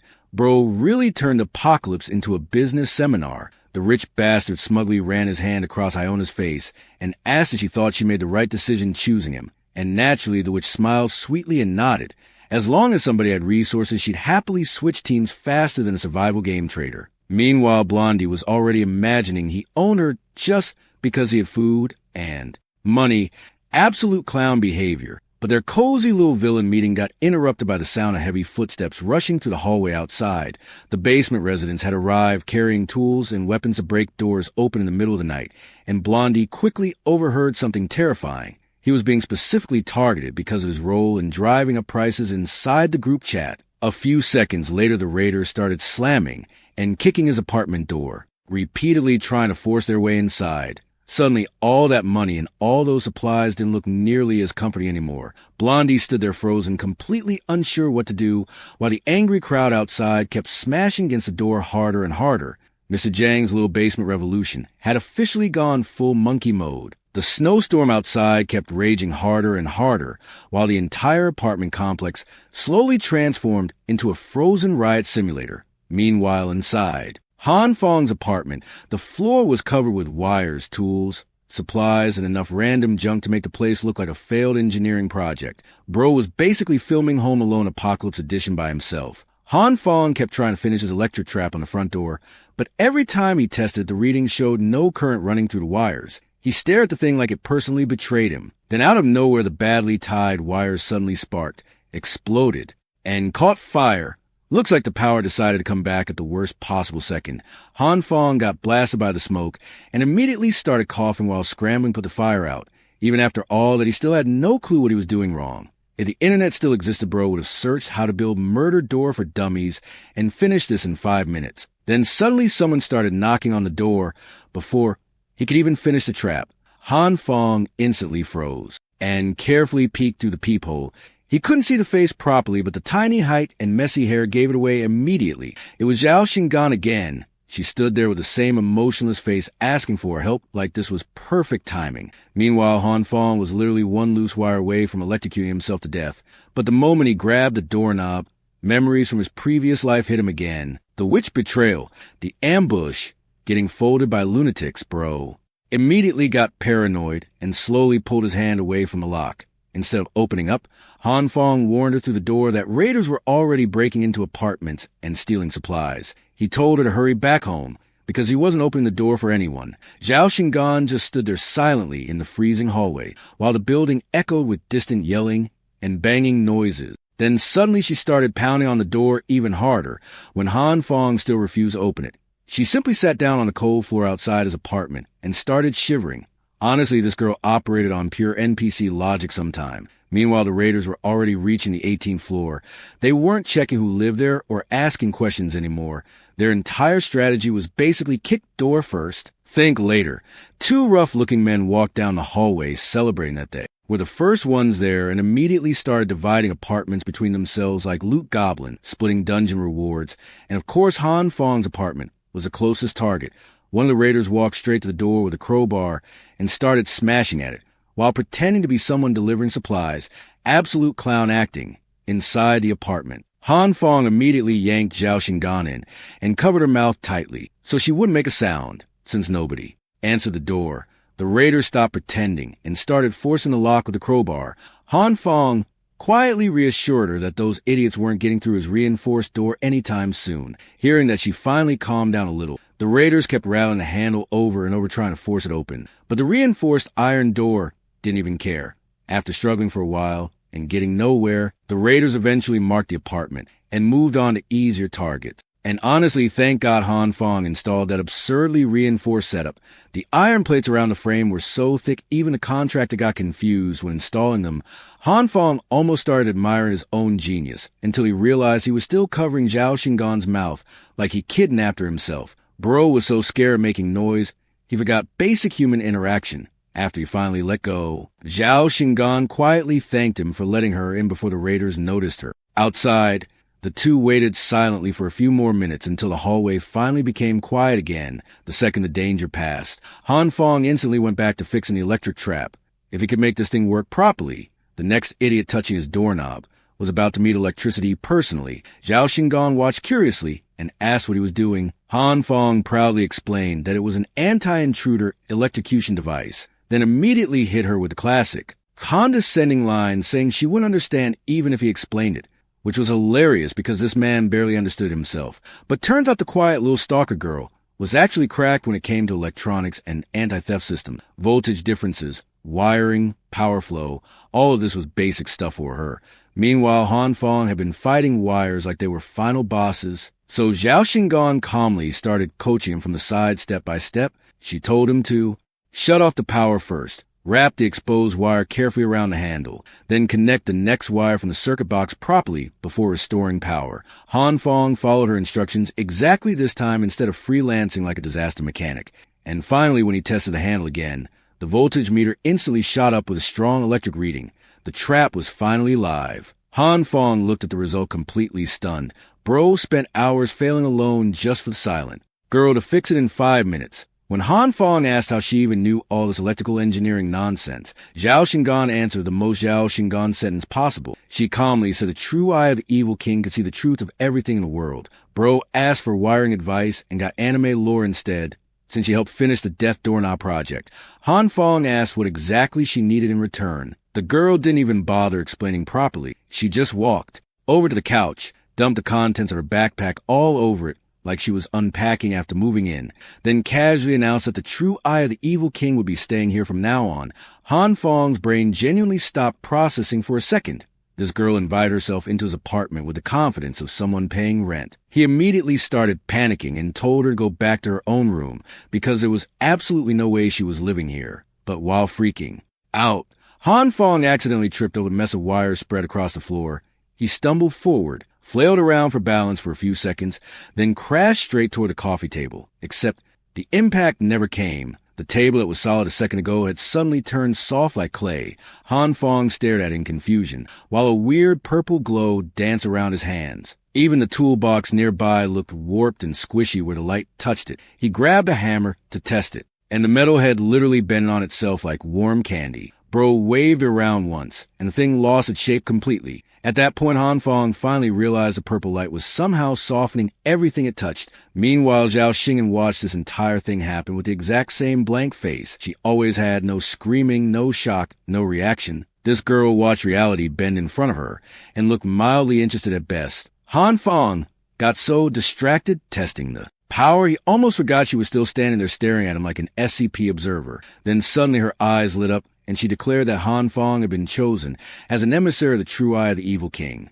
Bro unlocked superpowers and immediately got recruited into a fake anime cult. Han Fong quickly decided it was smarter to play along instead of explaining anything. This girl already operated on another frequency entirely, so he just accepted the role of chosen subordinate and nodded along like any exhausted man dealing with chaos. As fellow emissaries, apparently Zhao Xingen proposed that they should cooperate from now on, and by cooperate she obviously meant sharing Han Fong's apartment permanently. Before he could even reject her again, she was already walking toward one of the rooms like she owned property rights in the evil king headquarters. Han Fong didn't even get a vote in the discussion. At that point, he decided figuring out the purple power was way more important than arguing with this socially broken genius. From what he could tell, the purple light softened objects' meaning. He probably had more abilities than just the green light he already discovered. Bro was slowly collecting infinity stones inside his apartment. Thinking back carefully, Han Fong realized the ability activated when he tripped and desperately wanted to avoid smashing into the table. So he tried recreating that exact feeling. After concentrating for a while, the purple glow finally appeared around his hands again. Now that he could summon it properly, Han Fong started testing it on everything nearby. First the wires, then random tools, and a kitchen knife. The moment the purple light wrapped around the blade, the steel started turning soft instantly. The knife became so squishy it folded around his fingers like rubber jelly. And after that, bro went completely scientist mode. With metal, plastic, household junk, everything started getting tested. Every material he tried became softer the longer the purple light stayed on. That was the only effect, though. No explosions, no extra transformations, just turning objects into mush.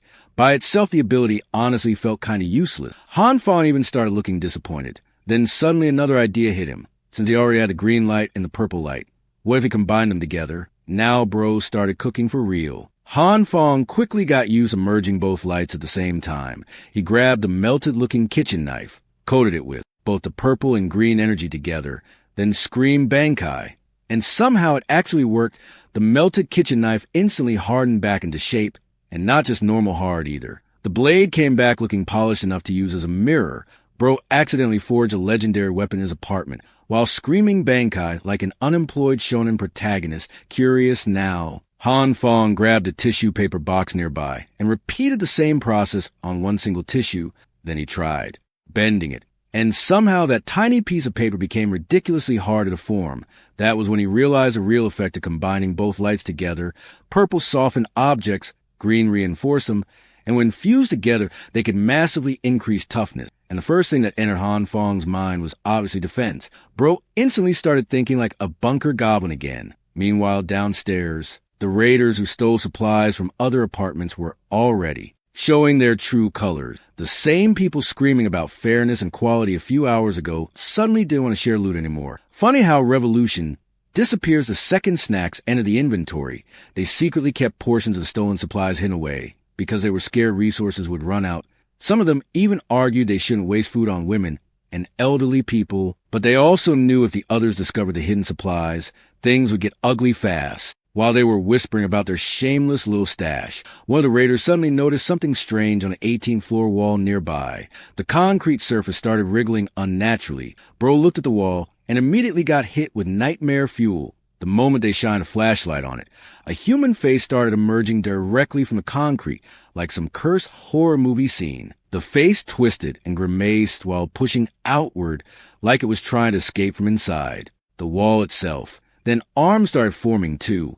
At that point, the raiders completely lost it. They ran downstairs in pure panic, thinking the 18th floor was possessed by demons. Meanwhile, inside the apartment, Han Fong was the actual idiot trapped inside the wall. Turns out he'd been testing his powers on the apartment walls themselves and accidentally softened them too much. Bro literally got half stuck inside his own wall while trying experiments. He could barely breathe while struggling to pull himself out of the clay-like mess before suffocating. After escaping that disaster, Han Fong decided to properly test the combined purple and green enhancement on an actual section of the wall. Covering something that large with both lights at once was exhausting, though. He had to focus hard just to maintain the fusion. Eventually, he managed to fully reinforce the wall. The process drained him badly, but the result looked insanely sturdy. Naturally, the next step in Han Fong science was violence. So bro pulled out a giant sledgehammer and stood there staring at the wall like he was about to challenge it to a duel. Then he swung with all his strength. The hammer smashed directly into the reinforced surface over and over again. Han Fong kept hitting it until his arms were barely functioning anymore, and the wall didn't even scratch. At that moment, Han Fong finally realized how broken this ability actually was. If he kept improving this, his apartment was basically turning into a raid boss fortress. Meanwhile, back in the basement parking lot, most of the raiders had returned pretending to donate part of their loot. One guy nervously handed over a tiny bag of food while claiming that was all he managed to steal. Bro looked guilty before he even opened his mouth. Then suddenly someone grabbed him from behind and slammed him onto the floor. One of the Jean brothers pinned him down hard and demanded to know where the rest of the stolen supplies were hidden. Because apparently this clown was earlier seen carrying 3 full bags and now returned with one sad little package, like he thought everyone had memory loss. Even while getting his arm twisted, the raider kept denying everything. Jean Bro was already preparing to beat honesty out of him the old-fashioned way when someone calmly stopped with a hand on the shoulder. And of course it was Mr. Jang. The smiling basement politician stepped in like some fake messiah again and told Jean Bro to let the man go first so they could talk peacefully. Then the terrified thief looked up and saw Mr. Jang extending a helping hand toward her with that same warm smile everybody trusted way too much. And honestly, that smile was getting scarier every chapter. The raider finally folded and brought out the other 2 hidden food bags, just like Gene Bro suspected. This greedy raccoon really tried sneaking away with extra loot while pretending to be innocent.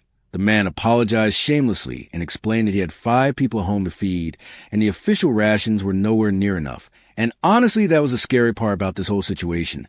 Everyone had a reason now. Starvation was slowly turning normal people into thieves, liars, and lunatics. Then Mr. Jang pulled out his own ration and handed it over to the man personally.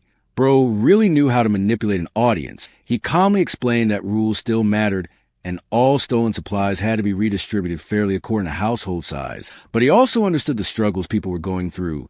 The thief almost started crying on the spot. Lao Wang grabbed the food like he just received salvation itself and swore loyalty immediately. He even promised that if Mr. Jang ever needed help in the future, he'd be there no matter what.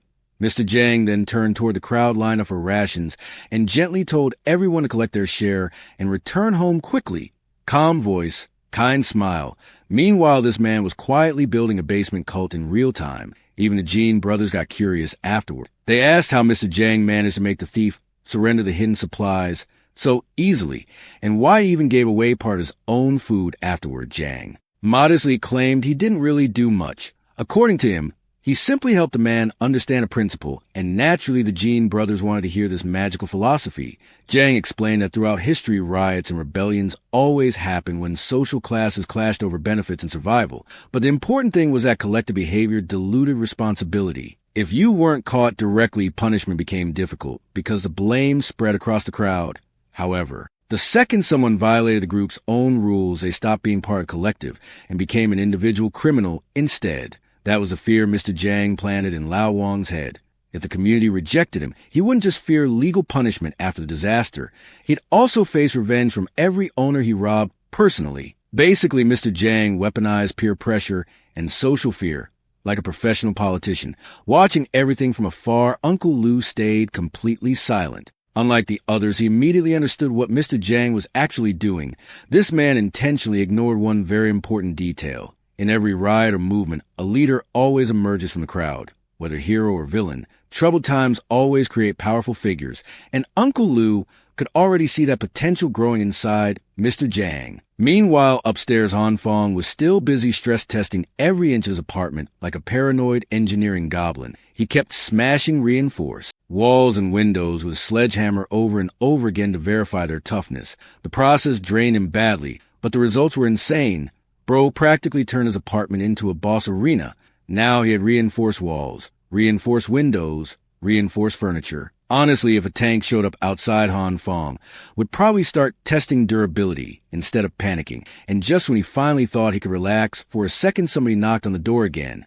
At this point, visitors were spawning more frequently than zombies. Han Fong carefully stepped to the mess of wires on the floor and walked toward the entryway, while wondering if those looters came back for round 2. But when he peeked through the peephole, his expression instantly changed. It was Hyona. The witch stood outside, shivering in the cold with tears in her eyes, while softly calling his name. And the moment Han Fong saw that scene, memories from his previous death replayed instantly in his mind. She started speaking in the exact same emotional tone from before, saying only hard times reveal true feelings, saying only someone who truly loved her would help her unconditionally. Say he opened the door, she would finally open her heart to him. Bro almost heard the death soundtrack playing in the background, because these were literally the same words she used right before he got ambushed and murdered in his previous life, which meant one thing immediately. The bastard partner was definitely hiding nearby, waiting to smash Han Fong's skull open the second the door unlocked. Han Fong's first instinct was pure rage. He genuinely wanted to grab his gun,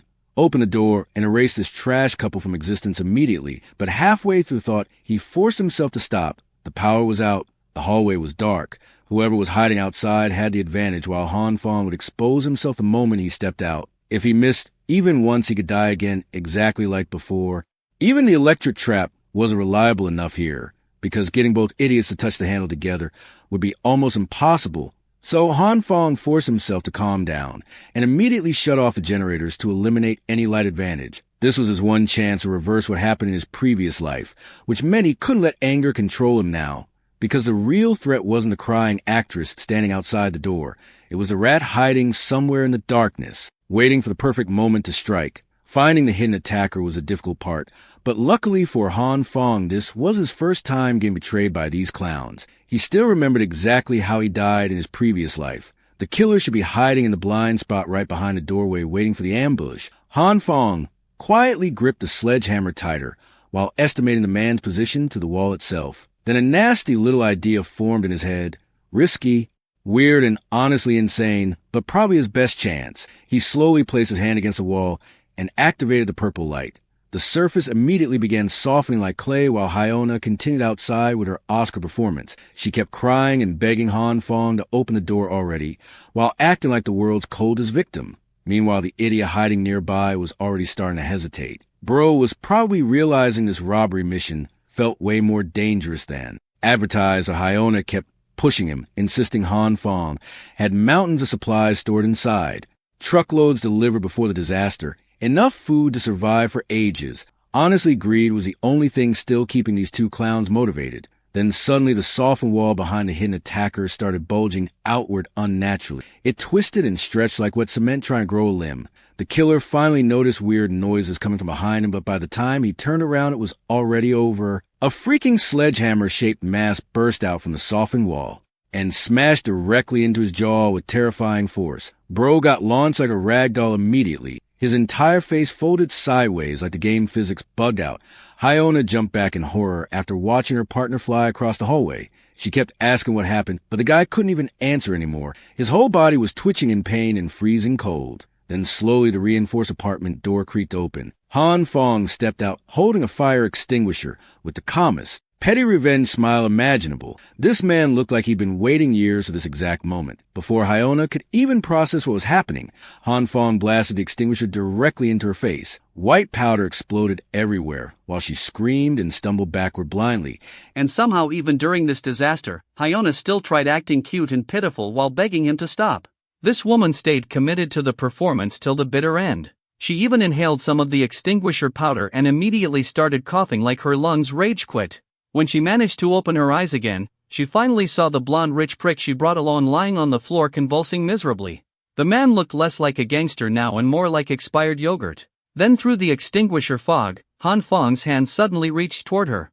Hyona reacted fast enough to dodge most of it, but Han Fong still grabbed her scarf and ripped out a chunk of her hair in the process. Adrenaline carried her hard there because otherwise she was finished. The witch immediately ran down the hallway screaming for help while Han Fong clicked his tongue in annoyance. She escaped quicker than expected, but the blonde rich kid wasn't going anywhere. The guy was still struggling to even stand after getting his jaw turned into modern art. Han Fong walked over fueled entirely by rage from his previous death and kicked him directly in the stomach. The second Han Fong prepared to stomp him again, the blonde brat suddenly started crying about his father. Classic rich villain survival tactic. Bro thought my dad is important was a shield spell. He warned Han Fong that terrible things would happen if he touched him again. Han Fong answered by punching him straight in the face again. The spoiled brat instantly switched strategies and started calling Han Fong brother instead. Funny how quickly arrogance disappears after getting folded with a wall hammer combo. But Han Fong wasn't hearing any of it. Memories from his previous life kept replaying in his head while he mounted the guy's chest and started raining punches non-stop. Every hit carried years of rage. This bastard murdered him while he was literally minding his own business before. Blood covered Han Fong's gloves while the rich prick's face became completely ruined. Han Fong kept demanding answers, but the guy's jaw was so broken he couldn't even speak properly anymore. Then Han Fong slowly stood up and picked up the modified baseball bat lying nearby. The exact same bat that killed him in his previous life. For a second he just stared at it silently while the rich brat cried on the floor coughing blood everywhere and asking why Han Fong was treating him like this. That question instantly made Han Fong's anger explode even harder. The bastard who murdered him for absolutely no reason was now lying there demanding an explanation like he was the victim. Han Fong's patience finally snapped completely. He raised the steel bat covered in nails and slammed it down straight onto Blondie's face with full force. The sound was disgusting. Bone cracked, blood sprayed across the hallway, and the 18th floor instantly turned into a horror movie set. And just like that, Han Fong finally got his revenge. The man who killed him in his previous life was dead. For a second Han Fong just stood there breathing heavily while adrenaline rushed through his body like crazy. But once the anger started cooling off, reality hit him hard. The sight in front of him was brutal enough to make even him almost throw up. Bro turned his head sideways and immediately started vomiting on the floor. Revenge looked cool in his imagination. He looked like a crime documentary. While Han Fong was trying to calm himself down, somebody casually cleared their throat behind him. He turned around and saw Zhao Xingyan quietly sitting near the doorway playing with the dead guy's blood like this was arts and crafts hour. At that moment Han Fong realized once again this girl was absolutely not normal. Most people would be traumatized forever after seeing that scene.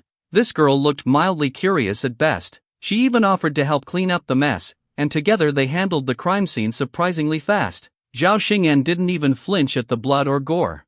Meanwhile Han Fong was standing there wondering if he accidentally adopted an escaped lab experiment. That only made him more determined to get her out of his apartment before things got worse. He warned her that more people could come for revenge at any moment and the next few days were going to be dangerous as hell.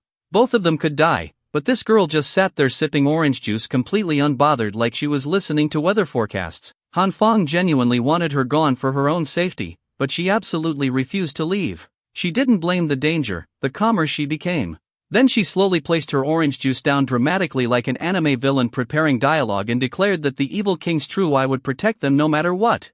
But apparently even edgy cult leaders need naps because right after saying that she added that the evil king's power was exhausted and she needed sleep first. Han Fong was done with the roleplay at this point.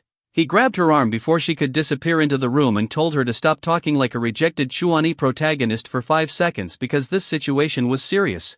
Zhao Xingyan simply looked at his hand gripping her shoulder, then calmly told him to open the room door. Confused, Han Fong followed her instructions and peeked inside, and whatever he saw instantly froze him solid. The man became completely speechless. Meanwhile downstairs in the basement parking lot, the ration system was functioning again somehow. People lined up everywhere waiting for scraps of food while others blocked pathways and argued non-stop. It wasn't peaceful exactly, but compared to before, at least nobody was actively smashing each other's skulls in for noodles. Progress, I guess. Fiona also showed up in line looking miserable after narrowly escaping Han Fong the previous night. Her rich sugar daddy never returned after getting folded into the floor like cheap furniture, so now she was back standing with everybody else trying to survive. She gave her apartment number and got handed a tiny piece of bread. Honestly, after the stunt she pulled, even the bread probably felt insulted. But Yuan Na couldn't stop thinking about Han Fong's apartment. Before escaping, she clearly saw lights inside and even felt warm air coming from the room. That meant Han Fong had power somehow. In this frozen apocalypse, electricity was basically divine treasure loot, and suddenly everything clicked together in her greedy little brain. Han Fong didn't just prepare supplies beforehand, he probably prepared for the entire snowstorm before anyone else even realized danger was coming. That thought filled her with bitterness immediately. She felt cheated because while she was surviving on scraps and manipulating idiots, Han Fong had been sitting comfortably inside his private fortress this whole time. The witch wanted another look inside that apartment no matter what. But while she was busy daydreaming about stealing Han Fong's secrets again, she accidentally bumped into another survivor standing nearby. The guy instantly recognized her and flashed a bright flashlight directly into her face like some discount predator NPC.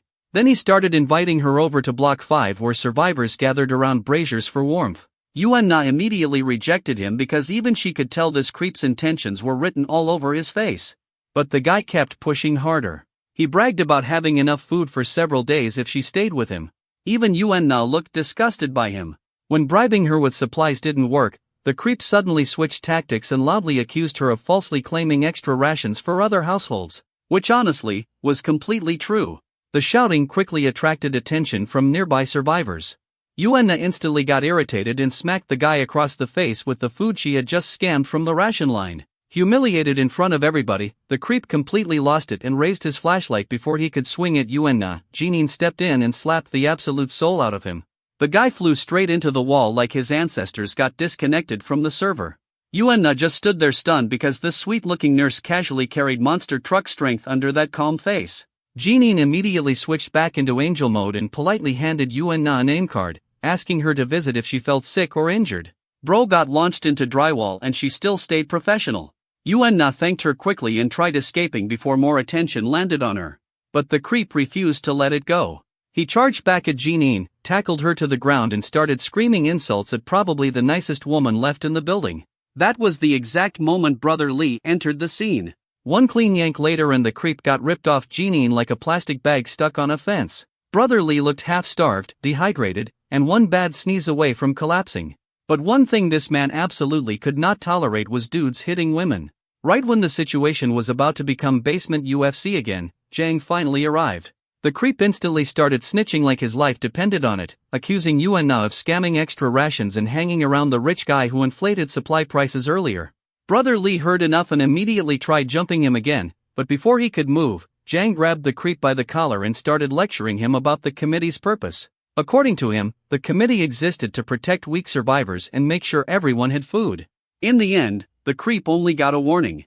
Dude caused chaos, attacked people, screamed like a lunatic, and still walked away with a lecture package. After calming things down, Mr. Jang apologized to Jeanine and Brother Lee and invited both of them to join the committee officially. Brother Lee rejected that instantly. He said he'd rather starve than rob people under the excuse of helping the community. The man might look like a gangster side character, but morally, he was somehow one of the cleanest people there. Jeanine also refused, though way more politely. She said she couldn't support the committee's forceful methods, but she'd still help treat sick people whenever needed. As they started leaving the parking lot, Hyuna suddenly jumped in and wrapped herself around Mr. Jang's arm, trying to squeeze value out of her remaining charm points. Even after getting rejected by life multiple times, this witch still kept trying to secure premium membership benefits, but Mr. Jang shut that down immediately. He calmly explained that the committee only accepted useful people. Brother Lee could fight, Jeanine could treat patients. Meanwhile, Hyuna's current skill set was basically professional problem creator. In short, she brought zero value to the apocalypse economy. Hyuna's face almost cracked from embarrassment, but she desperately tried thinking of something useful before getting discarded completely. Then suddenly, she claimed she knew a place with massive amounts of supplies. Meanwhile, upstairs inside Han Fang's apartment, things somehow became even weirder. Han Fang was basically playing loot box roulette with Zhao Xinggen's black hole ability. He kept describing items he needed while she randomly pulled nonsense out of the void. Bro asked for equipment, and nearly received a mannequin like she was furnishing a haunted mall.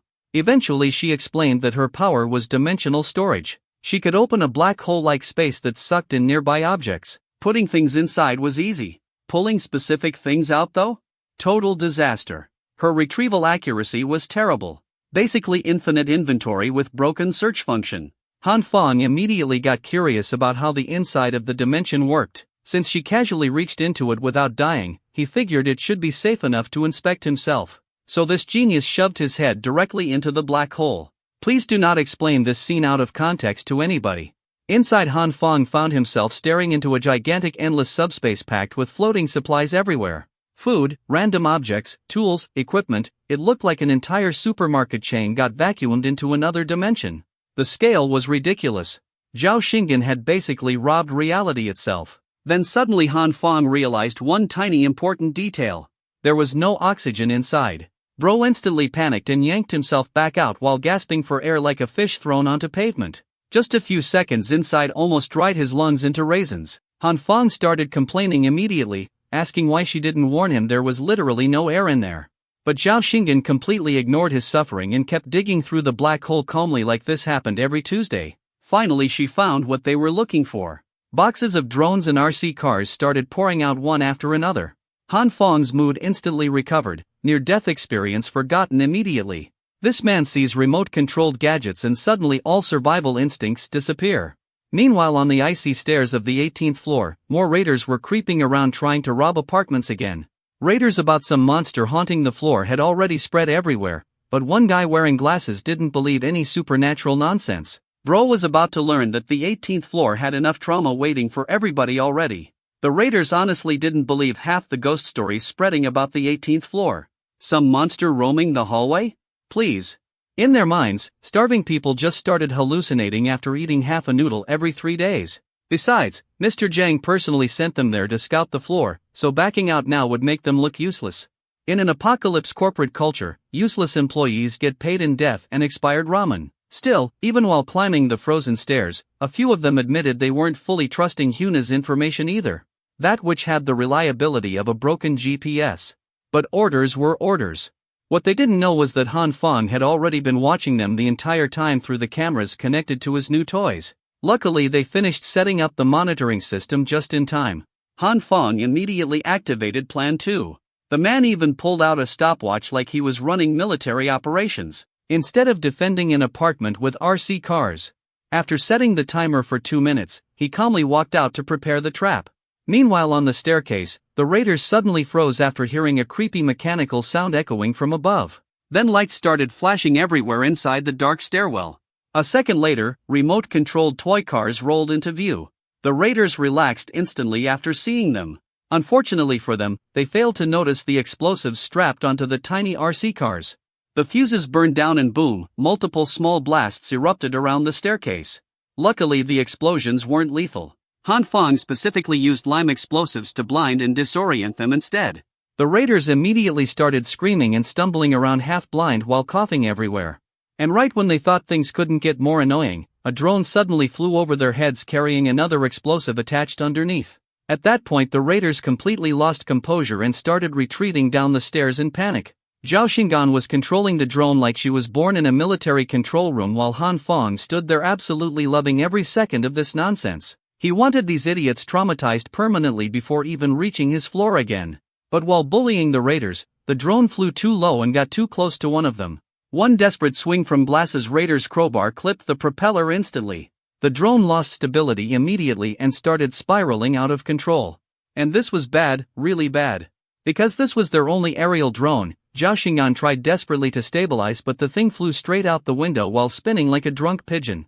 Right at that exact moment, Han Fong's timer hit 0 and the firework attached to the drone exploded outside the building like somebody launched Arctic Festival season early. The blast completely ruined the remaining propeller and all control was lost. Still Zhao Xingan somehow managed to perform an emergency landing near another floor outside the building.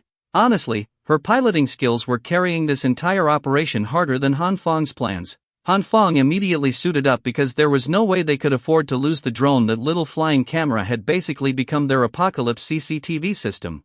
But before leaving, the drone footage captured something strange lying motionless on the staircase. At first, Han Fong thought it was a corpse. Then the camera zoomed in and the corpse turned out to look suspiciously like brotherly. Han Fong immediately wondered what happened to him. Maybe he got attacked too? Maybe he froze while moving around outside? Either way, there were now 2 reasons to leave the apartment: recover the drone and save his bro.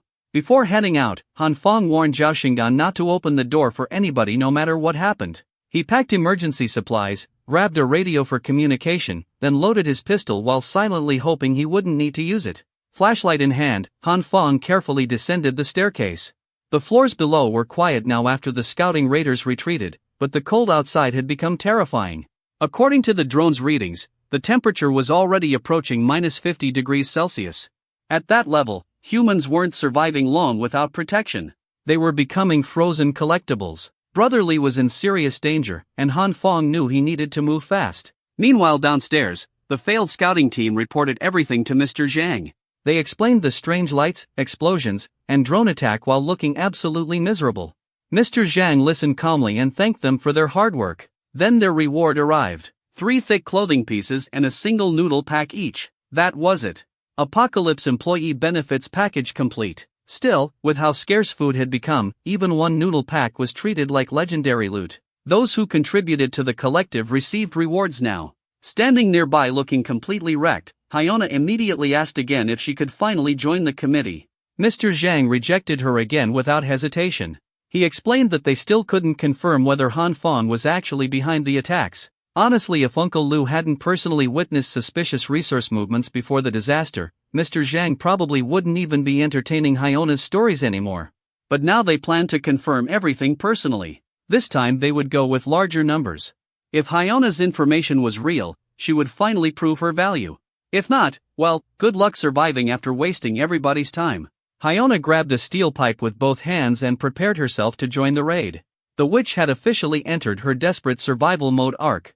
Before heading upstairs, Mr. Zhang reminded everybody that each person was valuable manpower for the collective and needed to prioritize safety. Then with Mr. Zhang leading from the front like an Apocalypse Union boss, the large raiding group finally started marching toward the upper floors. Halfway up the stairs, the raiding group suddenly found Brotherly collapsed from the cold and barely conscious.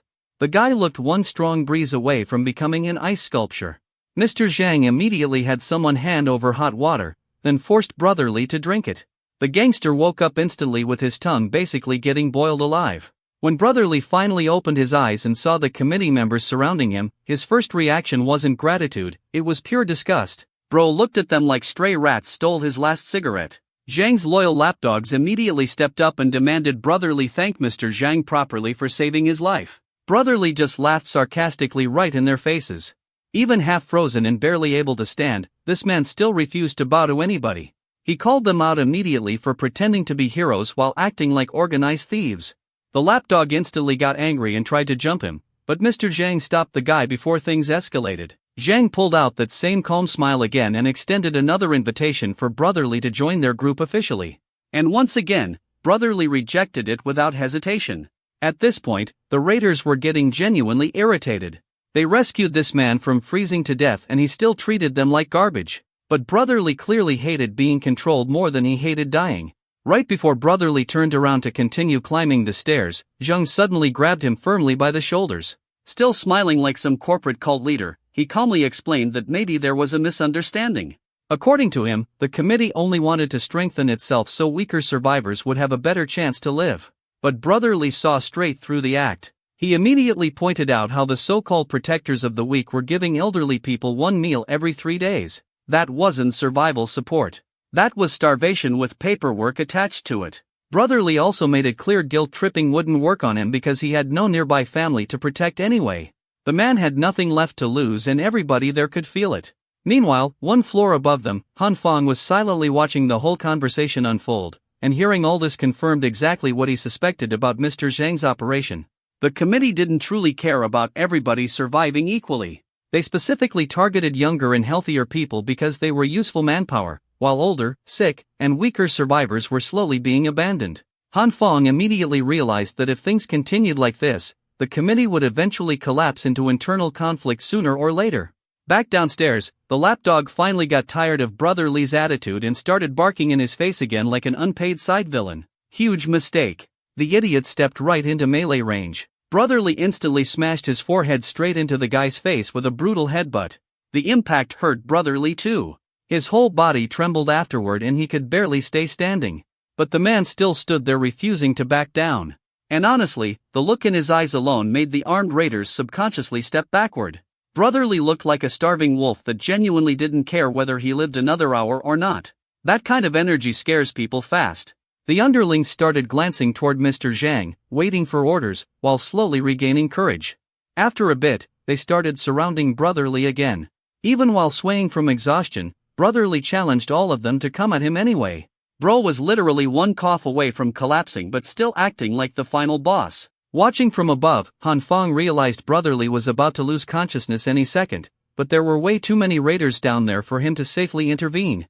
If he got surrounded too, things could turn disastrous fast. Still, Brotherly had helped him countless times before. Han Fong couldn't just stand there and watch his bro die in some frozen staircase showdown. Then suddenly an idea hit him. Han Fong slowly pulled out his pistol. Down below, the raiders were still pressing toward Brotherly, while the gangsters struggled just to remain upright. Before anybody could make the first move, bang, a gunshot exploded through the stairwell. The bullet landed dangerously close to Mr. Zhang's lapdog's crotch and instantly shattered the group's confidence. Panic spread immediately.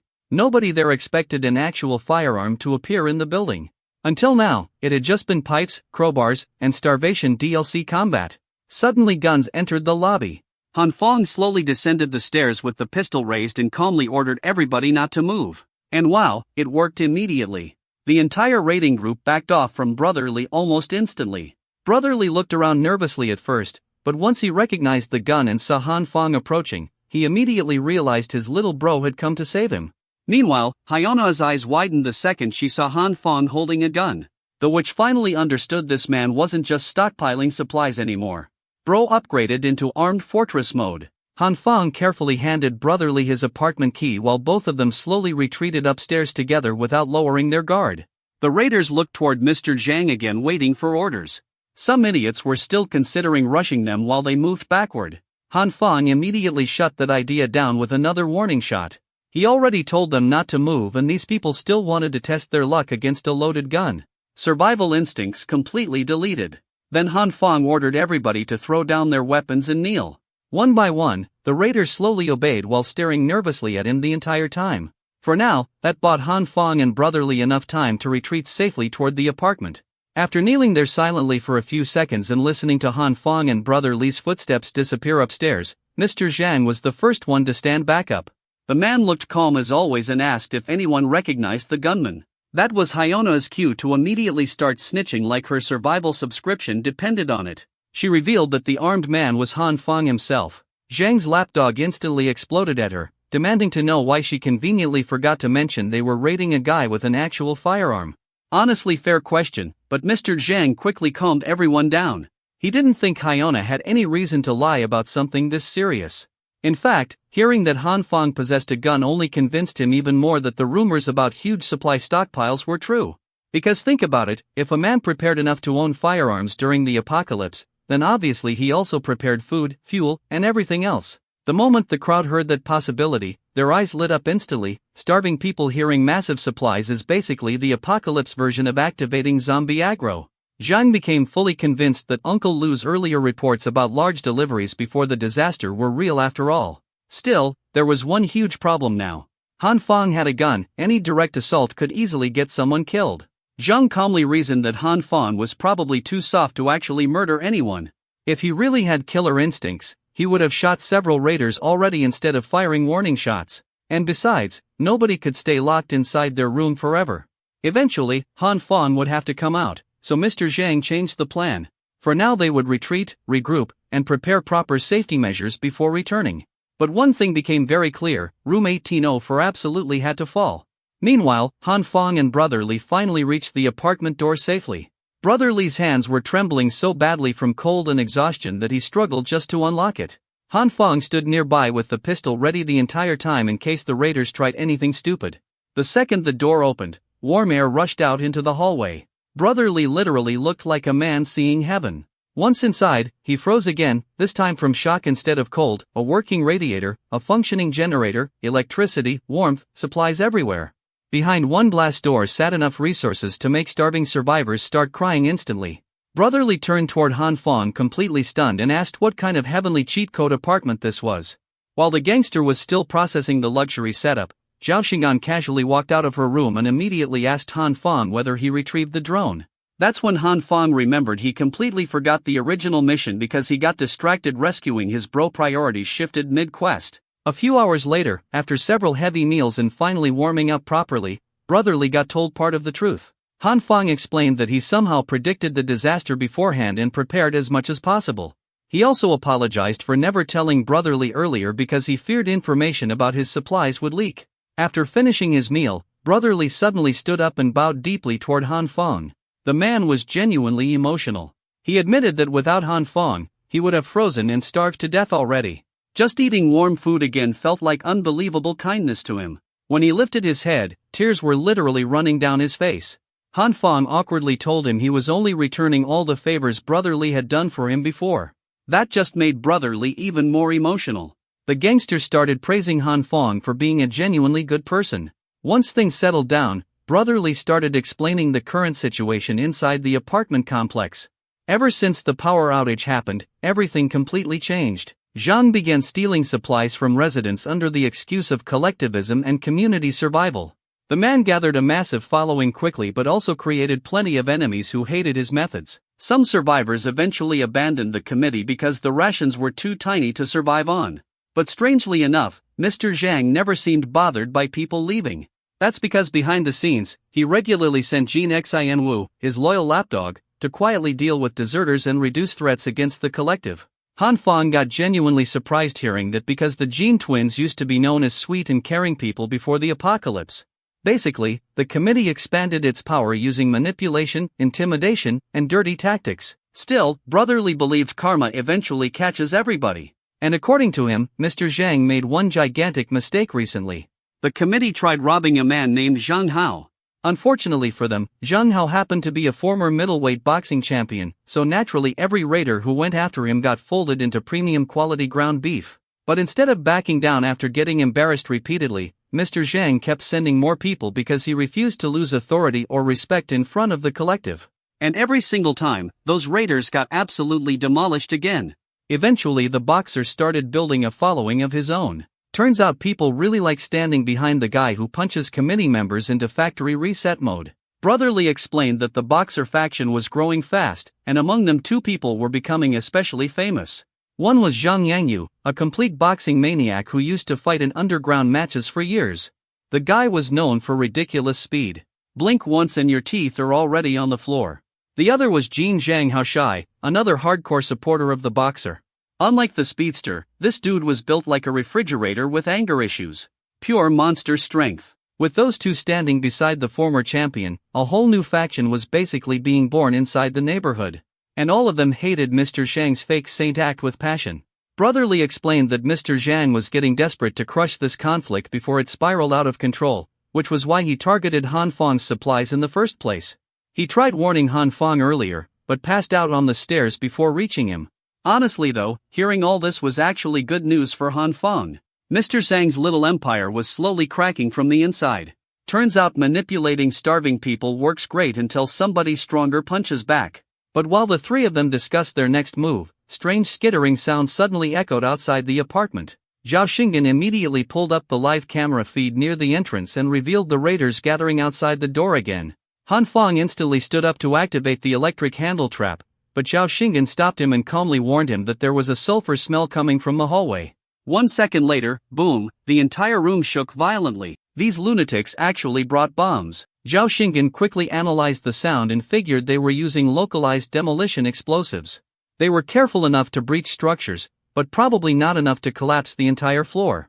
Still, insane behavior by the way. Checking the live feed again, Han Fang finally noticed why the raiders were carrying heavy riot shields. They fully came prepared for war this time, and of course Hyona was standing with them like the shameless DLC villain she is. While the raiders prepared another explosive charge, Han Fang hurriedly connected the electric trap. A second later, a horrible scream echoed outside. Looks like one unlucky idiot touched the handle and got turned into grilled side content instantly. The raiders panicked and stepped back. Zhang immediately ordered them to continue.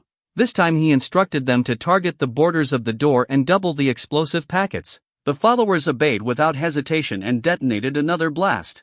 Boom, the walls cracked loudly, but the entrance still held. Zhang quickly realized the explosives weren't weak. Han Fang's defenses were simply absurdly reinforced, so naturally this man decided the solution was more bombs. Peak leadership logic. He increased the load to 3 packets and declared they would keep escalating until the house finally broke open today. Inside the apartment, Han Fang and Brotherly shoved furniture and supplies against the entrance to reinforce it further. But after the 3rd explosion, the barricades nearly flew apart and everybody's ears almost exploded with them. Then they heard it. Cracking. Actual structural cracking. The explosives were finally damaging the walls. If this continued, the fractures would spread until the entire defense failed. Simple barricading was useless now, but Han Fang suddenly came up with another plan. First they needed to remove all the heavy junk piled near the entrance. Zhao Xingyan immediately stepped forward to help. Brotherly honestly doubted the tiny emotionless girl could move anything heavy until she casually opened her black hole storage ability again. The gangster almost had a spiritual crisis on the spot. Furniture, barricades, and heavy objects disappeared into the black void instantly. What should have taken several minutes was finished in seconds. Brotherly looked genuinely terrified now. Bro witnessed a girl vacuum an entire barricade into another dimension before breakfast. Without wasting time, Han Fang activated the purple light around his hands and rushed toward the damaged walls. He spread the energy across the cracks, softening the surface just like before. He had to stay extremely focused because if he lost control, restoring the structure would take too long. Once all the damaged areas softened properly, he activated the green light. Thankfully the combination worked exactly as he hoped. Purple softened the damaged structure, green restored and reinforced it. Together they basically repaired the cracked wall while making it even tougher than before. Brotherly just stood there staring blankly as both his roommates casually violated the laws of physics in front of him. This poor man came looking for shelter and accidentally joined the X-Men. Before anybody could even react further, Zhao Xingyan suddenly warned them to get down. Another explosion erupted outside immediately afterward. The trio crouched and covered their ears just in time. Han Fang had barely finished reinforcing the walls, but fresh cracks were already spreading again, and then he realized the real problem. The raiders had stopped targeting the door. Now they were bombing the floor itself. At that point it didn't matter how many times Han Fang repaired the damaged area, they would just keep creating new fractures elsewhere until the structure eventually failed. So Han Fong started thinking again and finally came up with another strategy. But this plan was dangerous, extremely dangerous, and it required absolute trust between all three of them. Zhao Xingyan, as usual, looked perfectly fine with whatever insanity was about to happen. Meanwhile, Brotherly was already too deep into the ride or die zone to back out now.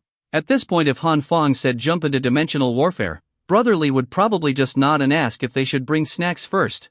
After a few more rounds of explosions, room 1804's entrance finally gave up. The reinforced door that had tanked enough bombs to qualify as military equipment finally blew open and the raiders slowly pushed inside with shields raised like they were storming a final boss dungeon. Zhang warned everyone to stay alert for ambushes while his starving cult members rushed through the apartment looking for supplies. They searched the kitchen first, nothing. Nothing room? Also nothing. All these clowns found were random junk and a sad little box of seeds sitting in the kitchen. After wasting half the neighborhood's explosives budget for garbage and gardening equipment, the raiders immediately turned toward Hyona with murder in their eyes. The witch panicked and insisted she wasn't lying. She pointed at the bedroom and swore the supplies had to be hidden there.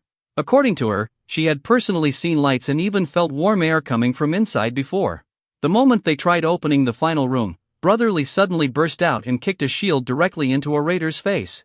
The poor guy folded instantly. Right behind him stood Han Fong with the pistol already raised. Without hesitation, Han Fong fired straight at Mr. Zhang Hao. Clang! The heavy shield blocked the bullet. Han Fong coldly warned them to get out before he stopped being polite.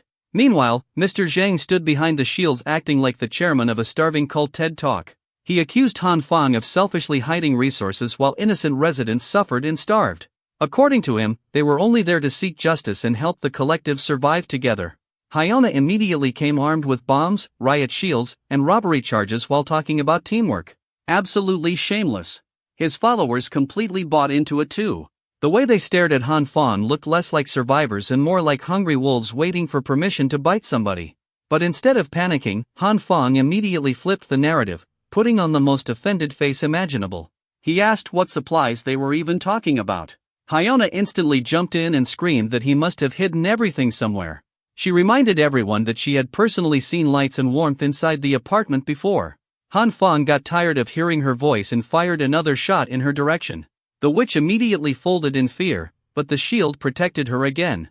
Han Fong then called her shameless for spreading lies and reminded everyone that this same woman had already scammed him before by trading his food and necessities for useless seeds. Slowly the raiders started doubting Hyona instead. Zhang noticed the mood shifting immediately and stepped in before his little army started tearing itself apart. Calm as always, he proposed a simple solution. If Han Fong was telling the truth, then they just needed to search the bedroom thoroughly. Han Fong acted annoyed, but allowed them to check, keeping his finger ready on the trigger the entire time. A few minutes later the raiders came out looking pissed. No hidden food, no secret storage, no luxury stash, just more trash and a little girl. Then Zhao Xingdan perfectly played her role. She hugged Han Fong and called him her brother while crying that she was hungry and scared. At that point the raiders looked ready to explode from frustration.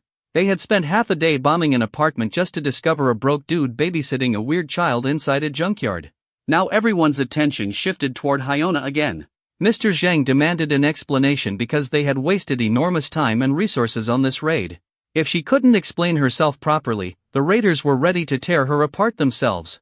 Hyona slowly started losing it mentally. She kept insisting she wasn't lying, but nobody believed her anymore. The only explanation her brain could come up with was that Han Fong was somehow tricking everyone. Finally, instead of admitting defeat, she blamed Han Fong for ruining her life again. Classic Hyona behavior. Accountability allergic. Finally the witch completely snapped. She rushed out from behind the shields while shining a flashlight directly into Han Fong's eyes. Blinded for a split second, he lost grip of the pistol and by pure dumb luck Hyona actually grabbed the gun first. The entire room froze. She pointed the pistol directly at Han Fong's chest and screamed for him to reveal where the supplies were hidden. Meanwhile the raiders looked at her like she had fully escaped the mental asylum. Han Fong just kept provoking her calmly, insisting she had already scammed away everything he owned long ago. Right as Hyona was about to pull the trigger, the raiders themselves stepped in and smacked the gun out of her hands before she could shoot anybody. Mr. Rio. Zhang's followers quickly restrained the hysterical witch while she continued screaming that she wasn't lying. But while Han Fong moved to recover the pistol, another hand reached it first. Mr. Zhang calmly picked up the gun. Then slowly, without changing his expression at all, he raised the pistol and pointed it directly at Han Fong. Mr. Zhang's lapdogs kept barking at Hyona for dragging everybody into this disaster raid. A few of them were already ready to beat her with metal pipes right there on the spot. Zhang suddenly stepped in and stopped them before things escalated further. Now that the mission failed horribly, this man instantly switched into damage control politician mode. He calmly reminded everyone that the committee was not a violent organization and that Han Fong's apartment was not an execution ground. Crazy statement coming from the same guy who arrived with bombs and riot shields 5 minutes ago. With Mr. Zhang casually holding the gun, Zhang scared Hyona a little before generously deciding to give her a chance to change. After that, he even apologized to Han Fong for all the distress and misunderstanding caused today, and surprisingly, he willingly handed the pistol back. Han Fong cautiously accepted the gun while keeping his eyes locked on the smiling snake in front of him. Then Mr. Zhang shamelessly extended an invitation for Han Fong to join the committee. According to him, Han Fong should think about it carefully and give an answer tomorrow at the supply distribution point. With that, Mr. Zhang and his little riot squad finally retreated, leaving the trio alone inside the now wrecked apartment. Han Fong lowered his head for a second, clearly exhausted from the whole performance. But once the footsteps disappeared completely, he finally let out a sigh of relief. The show was over. And honestly, the performance was Oscar-worthy.